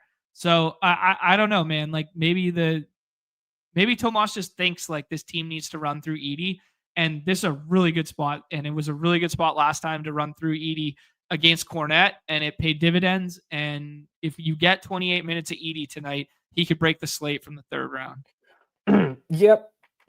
Edey, good pick. Aldama, good pick. What's weird about Aldama is like I don't know when's the last time he's played 30 minutes. If he's played 30 minutes ever. Yeah, no, I think he's gotten there. He got there once this Knicks game. Like he got barely there. But you like, see what I'm saying? Yeah, I know what you mean. Where he's always like 7th guy. No matter what happens to the team, he's always 7th man up. No matter what. And it's like he's a scorer, he's a shooter. Like Coward missed games, they're like, nope. It's Aldama's Aldama. Like the role is the role. Yeah. Low key, like, is that going to happen here? I don't think so. I think he plays a better JJJ, offensively. So I like Aldama. I like the price. I think it's good. Yeah. Edey, good pick. Aldama, good pick. Cedric Coward, we have concerns. But like, dude, he's ADP 20. And what you get, 2 things you get from a Cedric Coward pick here if it hits. One, you're like, oh my gosh, like, yes, pick 20. Like we get this, and then you also get the dopamine hit of getting a notification on your phone that says Cedric Howard will not have a minutes limit on Thursday per coach, and you just wherever you are, you could be driving on the road and you levitate. You immediately lift off of the ground because of how euphoric you feel. Yeah. Okay, let's go back to Santi for 1 second because I want to talk about the starting lineup here.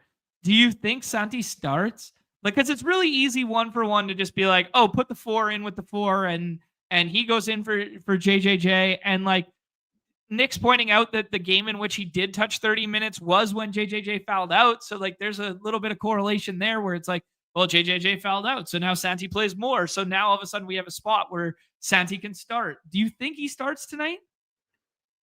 Yeah, I do. Okay.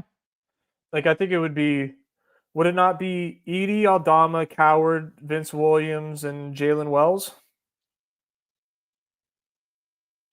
Yeah, unless they do like unless they do the vet kind of like KCP. KCP. Like nobody thinks it's KCP music and except for KCP.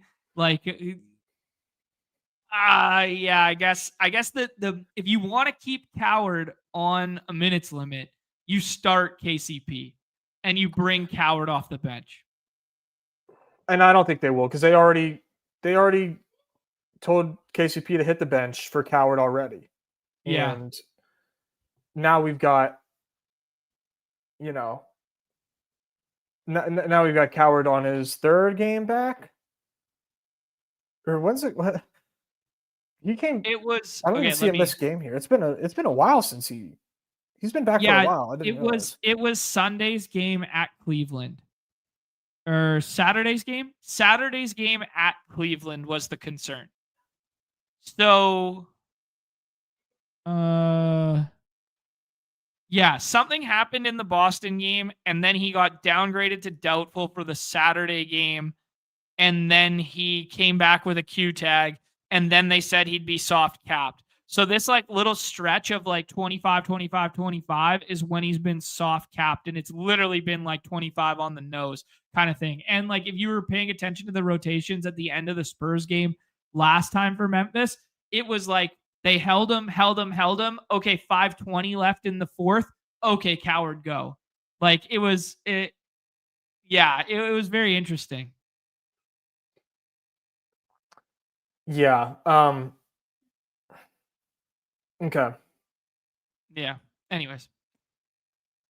Vince Williams definitely had the biggest like uptick in usage without Ja, like just such a handling role, almost like flirting with triple doubles here. All the minutes though, guys, like you're going to see this is like he was going back to this like shift line change thing that I keep saying, which was like Jenkins old school music, not Tomas's. So I don't know. I'm a little bit worried, but now you take JJJ out of the fold and maybe some guys have to push over that 31, 32 threshold. If you did, like, there's like nobody else to play. There's simply like, unless, like, is our guy Gigi Jackson about to like play 20? Like, who else is going to get out here? Who is on? I didn't even think Gigi Jackson was on the Grizzlies right now, but he's on the Grizzlies. He was. Yeah, he was in the G League and then recalled 3 days ago kind of thing. Yeah, I mean, like, Prosper played like 25 or something and then missed 2 games. Yeah, he played 26 and then missed 2 games.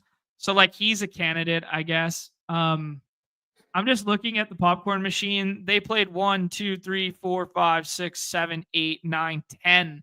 They played 10 in the Spurs game. And nobody got over 30 minutes except for JJJ, who rolled his ankle.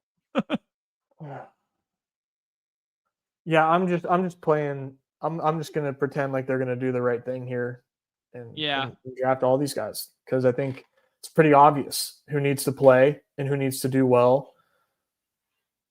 Just everybody you see above Jaren Jackson Jr. I want and I'm getting. Maybe not so much Jalen Wells, but Vince Williams. Coward, Aldama, Edie, give me him. Yeah. Vince Williams, Coward, Santi, Edie, and then if you want to play right tail outcome off the bench, Cam Spencer. But like Cam Spencer was a dash 23, a team leading dash 23 last game. Yikes. He wears sleeves, right? Huh? He wears sleeves, I think. I can't remember right now. I know his bro. I think him and his brother both wear sleeves. Oh, Yeah. not full sleeves. Yeah, like half sleeves under the jersey. Yeah. That'll do it every time. Yeah. Well, hey, that thesis gets thrown out the window when it comes to Norm Powell. You love you're not Norm Powell. Big sleeves guy. You're not Norm Powell. Derek Queen, big baggy sleeves guy. Yeah, you're not Derek Queen, man. Yeah.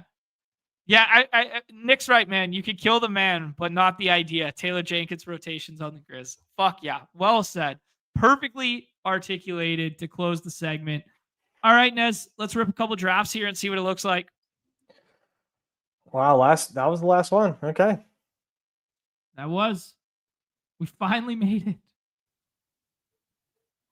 Going to be using the solver here. I have not uploaded my exposures yet, but we will see some of the ETR projections in real time. I have not seen them yet, as I alluded to, so we shall see. It's Mookie's hanging out here. Respooked is in here. Ben Roethlisberger's in here. Wow. Couple of the beauties. Is Paul George draftable for you tonight? I've taken him like 4 or 5 times in the last round. Yep. You give Paul George 25 minutes, he outscores Keldon Johnson tonight. Watch your fucking mouth, brother. 25 minutes of PG tonight outscores Keldon Johnson's 30 minutes. You heard it here first. You're gonna pay for that. My spicy takes are back because Nez is back. I would be crazy. far more diplomatic and reserved on my lonesome there with just, sharp takes only. But you're back and you bring out the spice in me. I'm glad I can do that for you. Thank you. Don't you say that. Yeah. I done said it, Nick. Done said it. Jalen Ward limited in practice, John. We are fucking back. Jalen Warren limited. Thank God. Thank God, man. I was sweating. I was sweating that. It's only going to hurt so much more now. Fuck off. When Kenny Gainwell gets 18 touches. I don't even care. I just don't want to have to swap to Zach Charbonnet. Like, can I just play the thesis and just jam it down everybody's throats that the projection's too light? Oh, I respect it. Johnny Footballs with a take here, aka Johnny Pick'ems, aka Johnny Hoops, saying the winning lineup tonight has 3 players from the same team. I could see that. No, I think you're right, and I pray to God they are from the Grizzlies. Yeah, if there was a game environment to play it, I think that would be the spot. Nez, I think Franz is the play here, but I'll hear you out. No, it's Franz. I think it's as much as I thought it was going to be Russ, but it might still be Russ at 8 for us here. We'll see. I would like it at 8. Let's see here. But Bane goes, and then we will see. I just can't believe my radar was so off on what I mean, like, I guess I'm just smacking some hires, dude. I guess. I mean, I think I like Russ here. I think Russ at 8 is going to be my number. I think I like Russ more than Zoobs tonight, even though it's a more what would you fragile, call it? More fragile, I would say, with Russ on a back-to-back as an old guy in pace up, but at least he only played 29 last night. Yeah, I'm sticking with the Russ stuff, dude. I'm just doing it. Yeah, I like it. You're going to give me unleashed Russ in a pace-up game versus, like, slow-ass Zoobs in the paint. Like, get the fuck out of here. Let's have some fun. The reason we play these games is to have fun, right? They're in Sacramento, right? No, they're in Memphis. Damn, where do they just play? Didn't they play last night? They did. Yeah, they played OKC last night. Okay. Yeah, he's about to like. He's about to claim Memphis as his. It's just like, this is my city, just cause like he's just for no reason. He's gonna. This is my city. Like. Shut it down. All right, here's Spin Zone on Russ claiming Memphis. You ready for this? I know I'm not. Old time Seattle Supersonics rivals, the Vancouver Grizzlies, moved to Memphis. Russ drafted by the Sonics, drafted by OKC. Second night after OKC goes to Memphis to take back Vancouver. People don't forget. Russ certainly don't forget. He remembers that he's a Sonic at heart, and he's going to take down those Vancouver Grizzlies this evening. God, that's beautiful. I fucking love that. Oh, shoot. I can't believe he made that comp. Oh, comp guy for a reason. Comp guy for a reason. Let's look at Drummond. How's Drummond looking? Pretty good. DeRozan getting pushed up a little bit here, up to 13 there. I guess that's one of the bull cases for passing on Russ is that you get the Drummond Levine stuff here. Or DeRozan rather, sorry. Andre Drummond feels good here. I like Drummond more than VJ.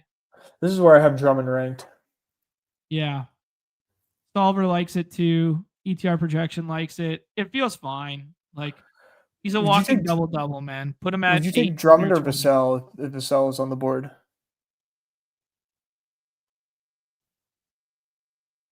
I think I'd rather have Drummond. I'm not a Vassell guy, dude. I know. I'm kind of with you. Like, if I'm going to play a secondary Spur piece, like, let me just, like, take Cornette in the last round. I know I said I didn't like Keldon all that much, but like my Keldon comp was less about Keldon. Yeah. Wendell Carter Jr. we both didn't really like. I don't like pairing it with Franz. We could play the Bobby Portis ceiling game, or we could play Suggs. Let's go Suggs. All right. I think Suggs will definitely project the best out of those ones. People forget. Suggs had a ceiling at one point. He had a big ceiling. He showed it last game. Dude. He showed it last game. Like, the minutes are still like creeping up, but 31 and 39 fantasy points or whatever. Like, like Harden isn't the biggest protector of the ball. Like, this is a guy who can get some stocks. He's going to chase around Harden all night, and he's going to distribute on the other end. Like, I like Suggs, man. I like him as a real life basketball player. Yeah, one of those. Like, it's kind of weird with the Clippers, where like their totals are always like kind of low, but I don't want to shy away from like Jalen Suggs, no Paulo here, right? Just because it's a low total. Yeah. Take back Vancouver. Exactly what's on Russ's mind. Hey, as someone who has played poker with Russ north of 5 times in his life, I could not begin to guess what's on Russ's mind. I did not know what was on Russ's mind at any point in time. Did he crush you? I don't remember really. I don't think I ever had like a big losing sesh with him in the games, but yeah, I don't know. Yeah, I just never. I would remember every single hand I played against Russell Westbrook. Every single one. When you played 25 million hands, I don't think you will. That's what I mean. I still would. Jeremy Kidd, 30 plus minutes? No, thank you. Please no. Please no. Dude, did Scotty Barnes blow a kiss at McCain yesterday? Yeah, when he was going to the hoop on a fast break dunk. That's my goat. Absolute pimp move, Scotty Bolway. You don't want to take. Let's start scrolling, dude. I think Keldon will probably be the best projection. Okay, let's take Keldon, and then we can scroll with the last one. After I besmirched the good name of Keldon Johnson, forever a friend of the show. You did. I'm late. What did I miss? About an hour and a half of Russell Westbrook reclaiming Vancouver via Memphis. There's the Jaren Jackson Jr. pick from Mookie. He's probably just doing it for the swap, but I would say if you have any, let me finish my thought once we make a pick here. Let's take PG, man. Yeah, it's fine. Who do you like more? Cam Spencer? Probably John Collins Hope. John Collins Hope? Yeah. John Collins Hope's a good play when you take Russ over Zoobs and you take Drummond on your team to then not take PG and then take John Collins Hope. Yeah. Yeah, I just saw the two opposite team icon on him, and I'm just like, let me just run it back. Yeah. A little, let's play a little bit of ceiling game here in the last round and then pivot to football. Maybe we run one quick draft. Okay. You know, we're done. We filled our roster. Yeah. Okay. I was just thinking like who like still is available that I think is like got some ceiling that you can play. Like Keegan, if you don't think the minutes are limited, but I think they'll be limited. But if you're going to play 25-minute Coward in the fourth round, what's the difference in playing 25-minute Keegan in the last round when all the olds are on a back-to-back? Like Keegan can fill it up from 3. Keegan, PRA, not great. No. Gary Trent feels fine. Cam Spencer feels fine for backup handling, and if he gets hot, they just leave him out there. But the splits were really bad last time out. Malik Monk, very similar thesis to the Keegan stuff, just a little bit older. Yeah. Kobe Sanders might start, but fuck. We are robbed of a Jeremy Sohan slate.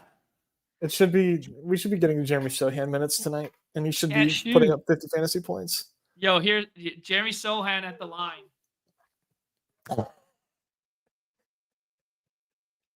Fucking left-handed. That's not that bad, dude. Oh my god, it's like the janky ass one-handed, like turned over above his head.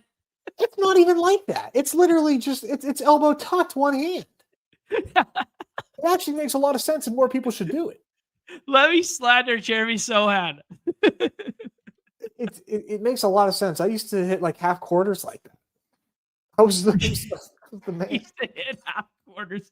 What an unnecessary drop. Dude, I'm just telling you that works.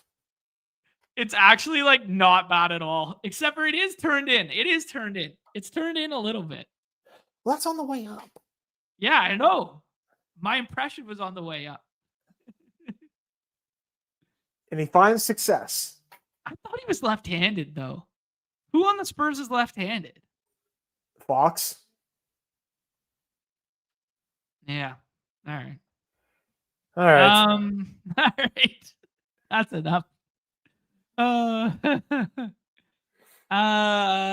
right, dude. Let's move on here. I think this is a fine list to work off here. Maybe Monk is fine as well. Cole Anthony has a little bit of ceiling if Ryan Rollins can't get it going. Kelly O has some ceiling if Cornette decides to not shoot the basketball again and they have to play a little bit faster. Yeah, but that's kind of it, eh?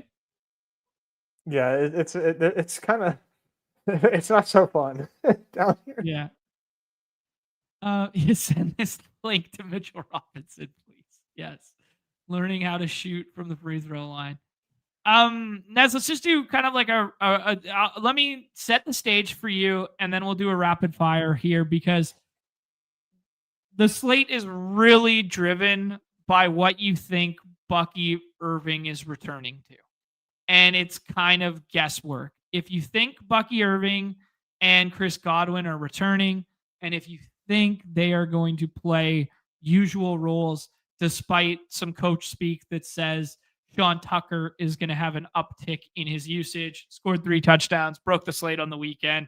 19 carries, blah, blah, blah. Yes, Bog is a good pick in the last round for sure. That's how we'll close NBA. I like that shout a lot, actually. I'm team Bucky doesn't play. Okay. Yeah. He hasn't practiced in full. Yeah. Like, I don't know why they're being so vague about him. I don't know why they didn't put him on IR. Yeah. They're weird, man. I think Tampa kind of is like extremely fake sharp. And they're like, I think, running hot with Baker being a dog and Ibuka being a dog. Lots of signs of them being fake sharp. Okay. They should have put Bucky on IR. They didn't. Yeah. They should have been running Sean Tucker from the jump. They didn't. They shouldn't have signed Chris Godwin to a massive deal. They did.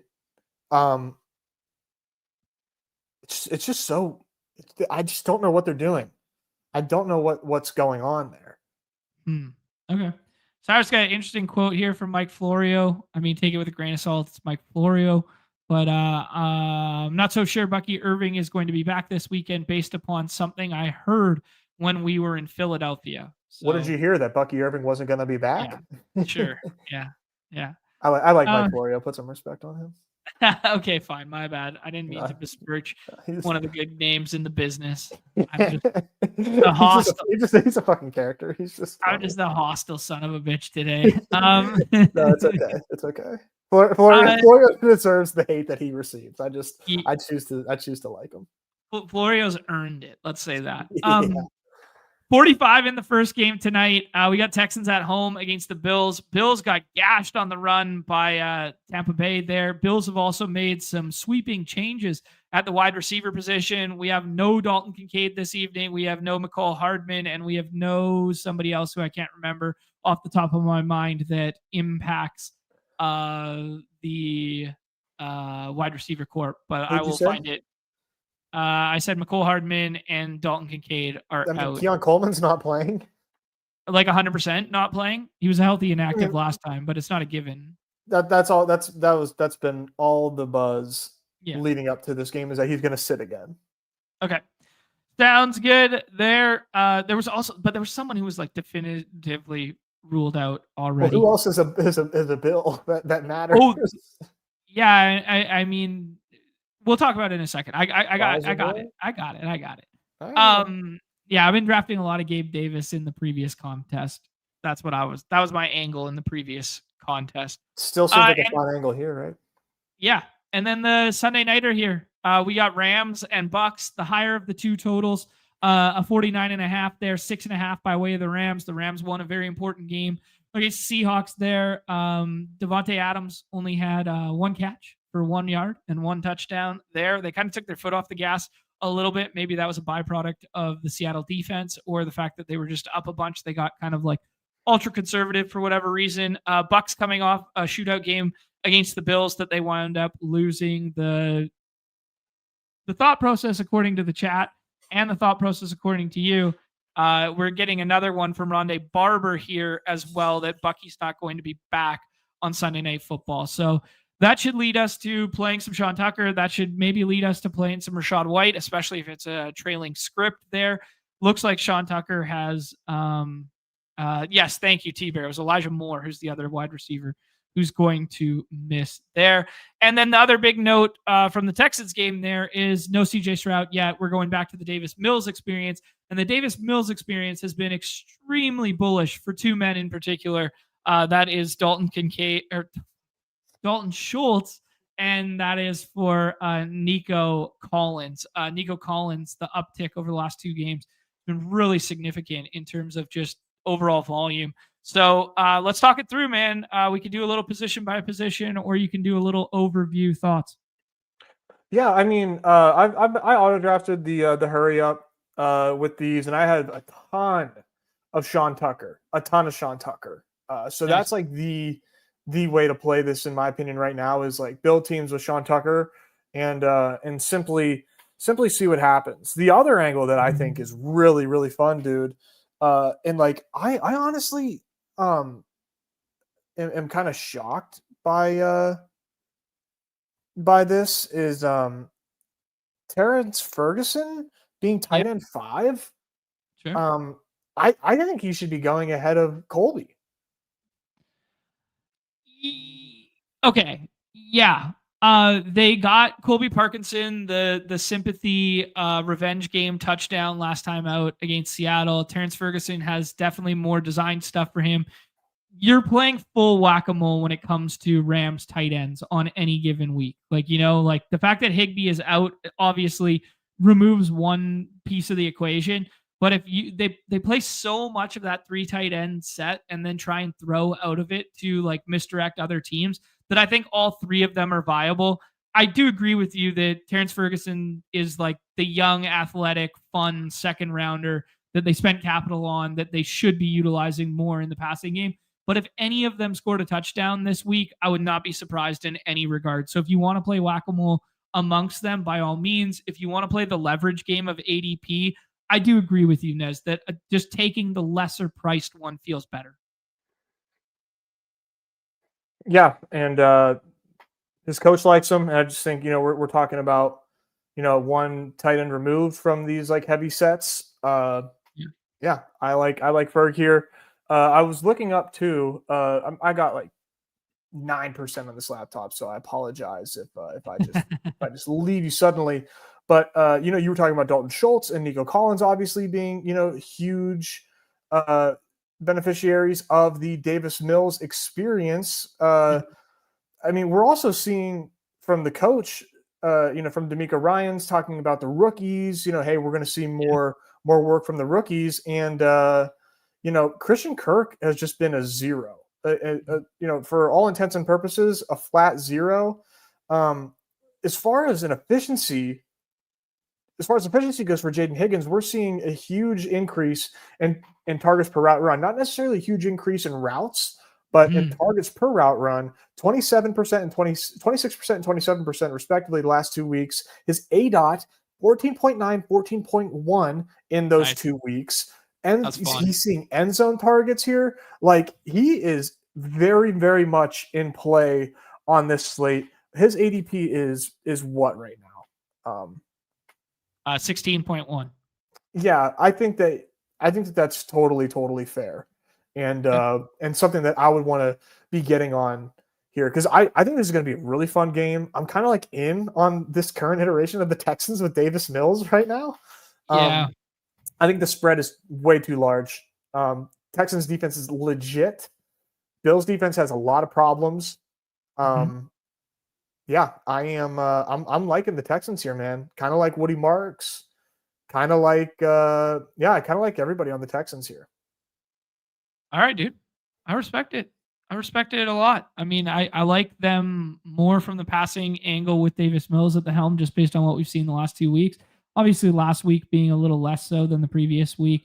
I do think the way you beat the Bills is more on the ground than through the air. But that being said, if you're forced to a trailing game script here because the Bills do what we think the Bills can do, it's interesting. The way in which you beat the Texans is by pushing the ball downfield.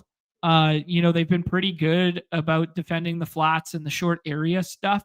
So it's very interesting for a quarterback who basically wasn't pushing the ball downfield for the last year and a half in Josh Allen, that then all of a sudden last week against a pass funnel pushed it downfield in a big way and broke the slate with 44 fantasy points. Now all of a sudden he gets a scenario where he literally has to do that again, in my estimation. Granted, the corners on the Texan side of the ball being significantly better than what we saw last week from the Bucs.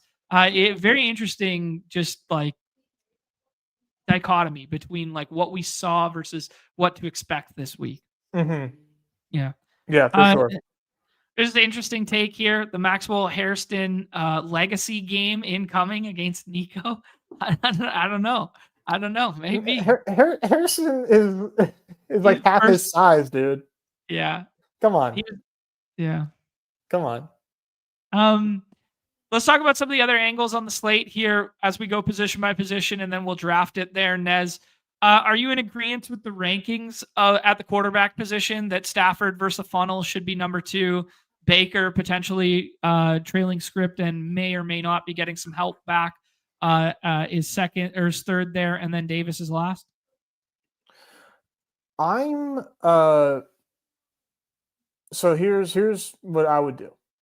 Okay. I think Allen and Stafford totally worth ranking at where you like them. And then I would unrank Baker and put Davis Mills last in my ranks. Okay. And you would just play. You just don't think Baker can separate enough versus the Davis stuff, but you think the other two guys can separate enough to then ADP 12 for Baker is nuts. Okay. That's I sure, maybe I'll take an L on this because Baker's a dog. Mm-hmm. Hasn't been dog like in these last few for pretty much the entire season, man. It took first rushing touchdown of the season for him to get there last week. Yeah, the Bucks are just in a really bad way at the moment with their injuries. It's not necessarily Baker's fault, but they want to run. They want to run the ball. They want to run the ball, and I don't know that they can do that either. The Rams are a really tough matchup here. I'm good on Baker at ADP 12, bro. Like I'd rather have Davis Mills straight up. Okay. Yeah, I'm not sure I'd rather have him straight up, but I think cost adjusted. That I think you bring up a really good point where like just forcing him in that territory, you're better off filling your flex positions. Baker returned versus former team narrative. The team that gave him a chance to win, to learn the playbook in 1 week and revived his entire career. I don't think there's any revenge in Baker's heart whatsoever for that one. Igbuka also coming back down to earth in some regard there. Tez is fine, but I think you're right, dude. People are just like not sure what they should do in that next pocket. So they force the Baker stack. They force the Igbuka plus Baker stack. They force the Otten because they don't want to be the last guy to take a tight end. They force the Tez Johnson plus Baker stack. Yeah, and I would not do that. I mean, I'm not going to be playing a ton of PTPs, but I do not foresee having much of if any Baker. Okay. Let's rank out the running backs here.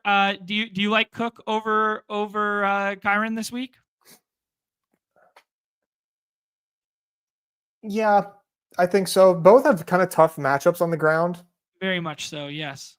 But yeah, I think James Cook as a favorite here, even though I don't think they should be as favorite as they are, is my preference here.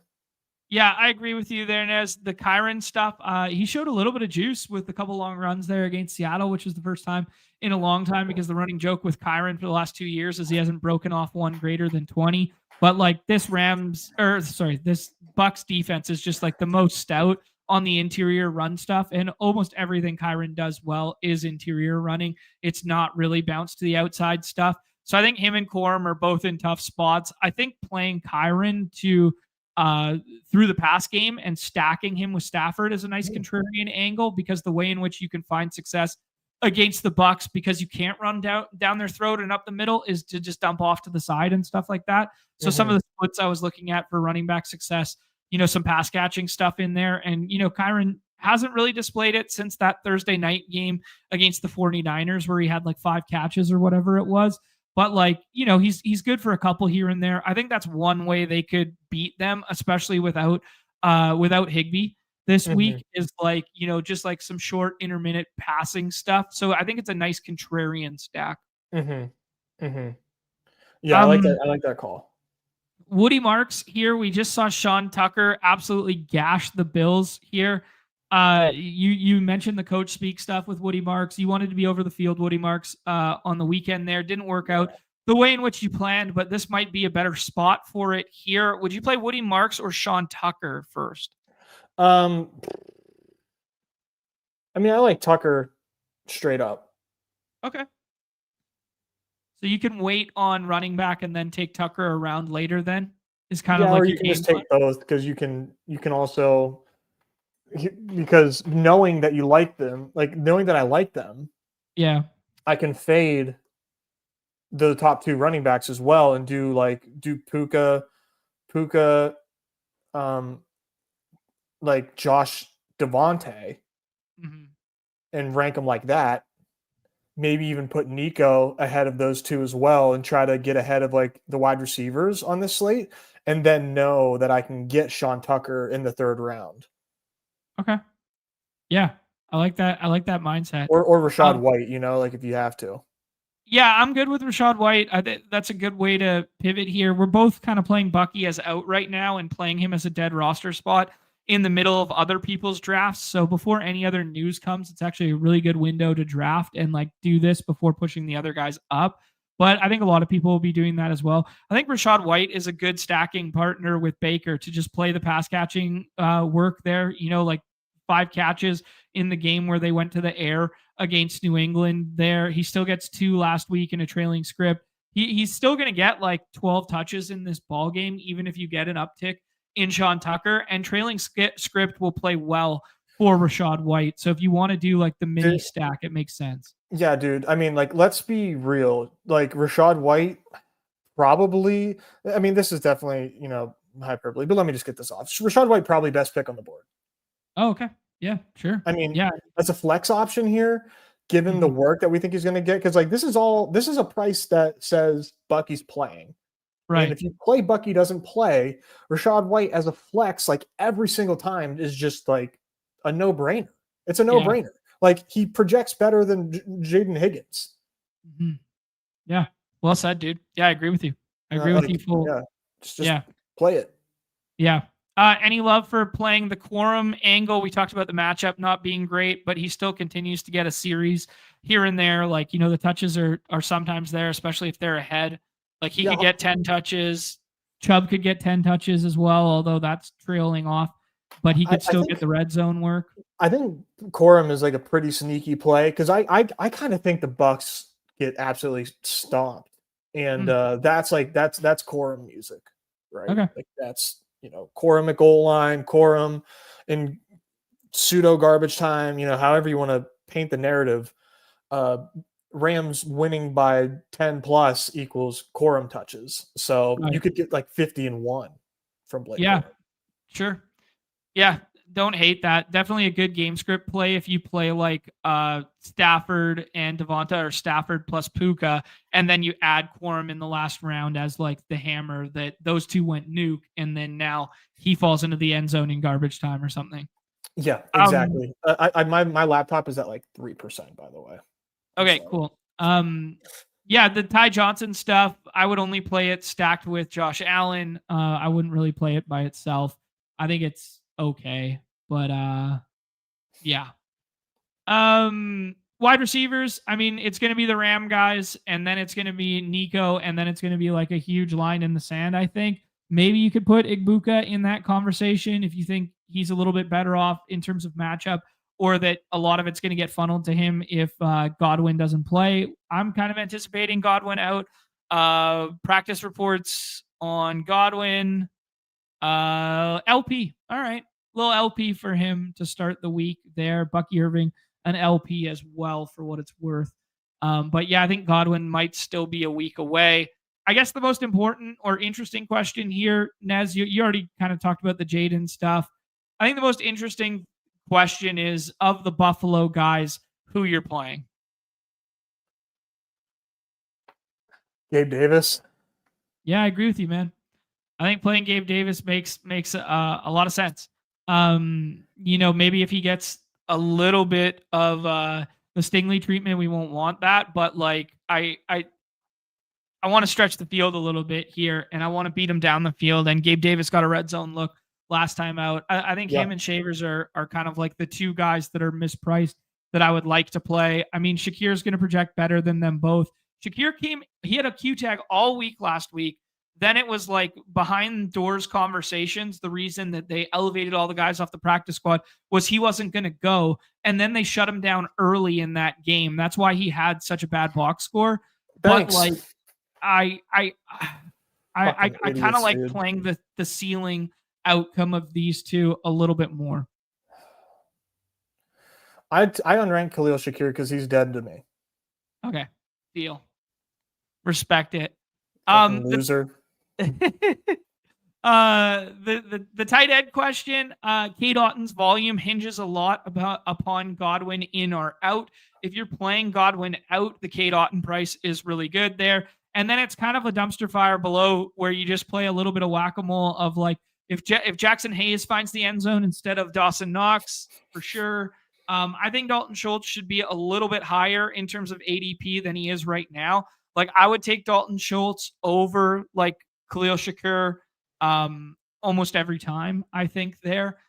Just because I do think the floor ceiling combination of Schultz is a little bit higher than what we're getting on the slate. But I think if you miss out on Schultz, you just kind of play whack-a-mole for touchdown finding at the back end. I do think it's important to note that Cade Stovers, could be back this week as well. Mm-hmm. I did not know that, but I still think I'll play Schultz, but it hasn't really mattered, to be fair. I think he's been in and out, but I think he did miss last week. So Josh Palmer or Tyrell Shavers, I think, is a question. I think the projection will tell you to play Palmer. I'll play the ceiling of what I saw last week of the deeper ADOT on the Shavers stuff. Yeah, I can't even find it. I imagine the projection's going to tell you to play Khalil Shakur, and it's going to tell you to play Joshua Palmer. I think almost everybody on the team last week played like 50% of snaps. Like, that was just like all like 4 different receivers all played like 50, and for varying reasons. But yeah, I'm going ceiling shooting on some of these deeper ADOT guys. Yeah, I like it. Shout out the Bills for just absolutely blundering the prime of Josh Allen, man. I mean, all you had to do was just show a little humility. Yeah. That's it. Go out and get some wide receiver help for the Cat. Gonna hop in here. We got the solver fired up for this one. Nez, last question for you, just in case we lose you here. The where you take Josh Allen question. Do you think the VORP conversation is stark enough to push up Josh Allen or take him routinely in the first round? I just think it's a game theory thing where I like the players later in the draft. So like, I'd rather not take a quarterback there and just like take Josh Allen and hope that I'm like just right. Yeah. on everything, Yeah. So Josh Allen 2, could even talk myself into Josh Allen 1, man, because they need to win. They can't fuck around. Yeah, I like it. What if Keon Cole? I'm playing Keon Coleman out. I mean, even if he's in, because like they have 3 roster spots to work with now, with no McCole Hardman, they have no Elijah Moore and no Dalton Kincaid. I just don't think you go back to him. Maybe on a short week you have to. I just don't see how you go from like how he was so underutilized, we healthy scratch him, and then now we go back to him. I don't think so. Nez, are you team Puka or are you team James Cook? They're both great picks at 1. Puka. I agree. Even in like a quote unquote floor game, he gave you like 10 points last week.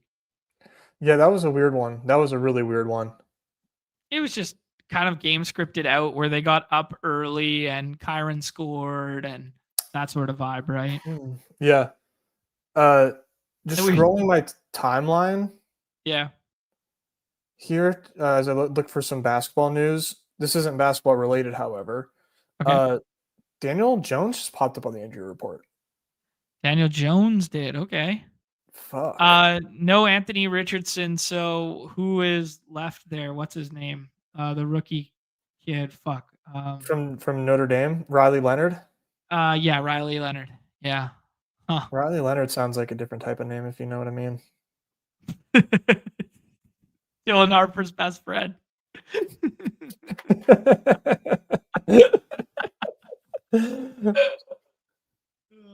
Too much fun on this show. Actually, it's pretty funny. The other day, I was playing hockey the other night with a guy who was a Rams fan, and he was talking about like how impactful Devontae Adams is in the red zone. And I was like running routes in the locker room to be like, yeah, he sets up like this, and then he jumps to this split stance when he's playing the X in the red zone from the 1 yard line. It was like showing him like the moves off his break. Nez, is this a place where we take Stafford and we stack them up? Yeah. Yeah, I think you're going to see a lot of this just because the ADPs line up perfectly. But that being said, I think it also makes sense. Would you take Woody Marks in a plus matchup in this game environment, or would you scroll to Sean Tucker now? I still think it's Sean Tucker, but okay, let's do it. Yeah. I'm not afraid to fuck around, find out. I think Woody Marks will project slightly better and the roll's safer, and there isn't the quote unquote hedge off of if Bucky does come back in some capacity. But if we're playing Bucky out, I think the projections are probably going to be close enough that you could just go ahead and do this. Yeah, unfortunately, like we won't know. I don't even think we have Sean Tucker pick'ems in the lobby. We don't. Woody, let's see, Woody Marks, 11.45 fantasy point projection in the pick'em lobby. So yeah, I think it's gonna you maybe get like 12 fantasy points for Tucker at max, but believe in something, etc. Yeah. I think we're going to leave the light on here to take one of the Rams tight ends. So I would actually throw a weird wrinkle at you here. I would say Rachaad White. No, I agree. Okay, cool. Like, I think you can play both of them. I think from a flex standpoint, he can give you enough, like through the air in a trailing script, that you can play both running backs on the other side when you play a Stafford double. And we're presumably going to be playing a Stafford double. Now Okay. I think you take a ceiling shot on a Buffalo wide receiver. Okay, yeah, I agree. Shavers or Gabe Davis, Palmer or Coleman. Not Coleman. I kind of like Palmer the most here. Okay. I know he's not like the sexy pick, but no, he's definitely not. Yeah, let's get Palmer 1 week healthier, 1 week, another week removed from being out. The best wide receiver out of that bunch. But okay, yeah, that's how we'll play it. Yeah, I leave the light on for Gabe Davis to recapture some of that magic that he once upon had that, made him a 4th or 5th round BBM pick where everybody got excited after week 1 that year. But kind of ironic that people got excited about Coleman this year and got really excited about him in week 1 again. And then it materialized into nothing. And then Gabe Davis, what was it, 2 years ago, he has an amazing week 1. People get really excited about him, and then it materializes into nothing as well. People really got excited for that Gabe Davis week 1. I remember. Yeah. And I mean, Coleman this year too, right? Yeah. Yeah, the Rams have shut down way better backs. It's true. It is true. Who's better than Sean Tucker? Name him. Yeah. I mean, Kenneth Walker had his best game of the season last week against them. So. Yep. Yeah. Is it Ken Walker week this week? Little OTC tease, is it? People are asking. Yeah, maybe. I actually haven't drafted any dog bowls or anything yet. Nikki's out tonight, and I'm not playing puck, so I think I'm going to spend some time getting in there with me. I will. Right. Before this thing dies. Yeah. Okay, so now we get to choose which tight end we want, and I think we both want to scroll past the Parkinson there and then take Ferg. I want to take Ferg. Yeah, I like it. We build ourselves a nice little Rams double stack there with the double bring back as both running backs. We think it'll be pretty contrarian, and we jam some 23 plus picks, plus we pull up Rachaad White and Sean Tucker. Pretty contrarian looking team with a good thesis here. Yeah. Stafford, Tucker, White, Puka, Palmer, and Terrence Ferguson. I think this is another good way to play the slate. Like we talked about the angle of playing the outs. If you play the ins, Bucky Irving at 22 is insane. Chris Godwin at 23 is very good. Like if you play the snip snap of that, but your swap options are going to be pretty gross because the swap options that you're going to want to play as secondary pieces are going to be in this first game with the Buffalo wide receivers opposed to in the second game with there's basically no value that can open up. You're going to be playing like Tutu Atwell and Blake Corum. Yeah, I don't want like just do not. Yeah, we're not playing for swaps here on the PPP, sir. Yeah. Yeah, and I agree with you. Like Buffalo's a sieve on the ground. We know this. Attack Rams through the air, of course. But like they also had 4 interceptions last week. Like it's not like it's not like every game is like 1 for 1, right? Like I understand what the matchup bros will say and look. Keon out listening to the Bills radio. Love that hand in the dirt with the local radio. Great. I love that. I love that. Thank you. There you go. All you need is one deep Tutu shot. That's true. That is true. All right, Nez, appreciate you joining from the childhood bedroom there. We will be back for Off It on the Clock tomorrow at 3. Give the people some parting words. Yeah, no, I'll see you guys in the Dog Bowl lobbies. I am going to max this week. Hell or high water, auto or hand build. I am maxing this week. It's the final week. You're going to see me at the top. I'm here. I'm at home. I'm with the family, with the loved ones. Vibes are good. I'm getting that seat. I apologize. You can play for first or third or second or third, first or second. I'm getting one. I'm getting All right. I fucking love it. I love it, baby. I will see you in the lobbies this evening. I have looked at nothing, and I will be doing my research for tomorrow's show this evening. So we'll see, man. I'll try my best as well, but I probably will not be maxing and autoing and yada yada as you are there. I will just be cheering you along and hoping my 25 can just blindly bank there. Is it crazy that I just got Josh Allen at 4? Absolutely not. No, I ranked it out this morning for my first initial drafts, and I had Josh Allen at 4. I had both Cook and Kyron ahead of him. I don't think it's crazy at all. It's a little bit more unique than ADP would suggest, but nothing crazy. Go check out the solver, link in the bio below, and a great testimonial from our guy, Mike Zakarian. Best of luck in the hoops tonight. Best of luck in the PTP this evening, and see you in the Dog Bowl lobbies. Everybody's favorite time of the show. The end. Peace.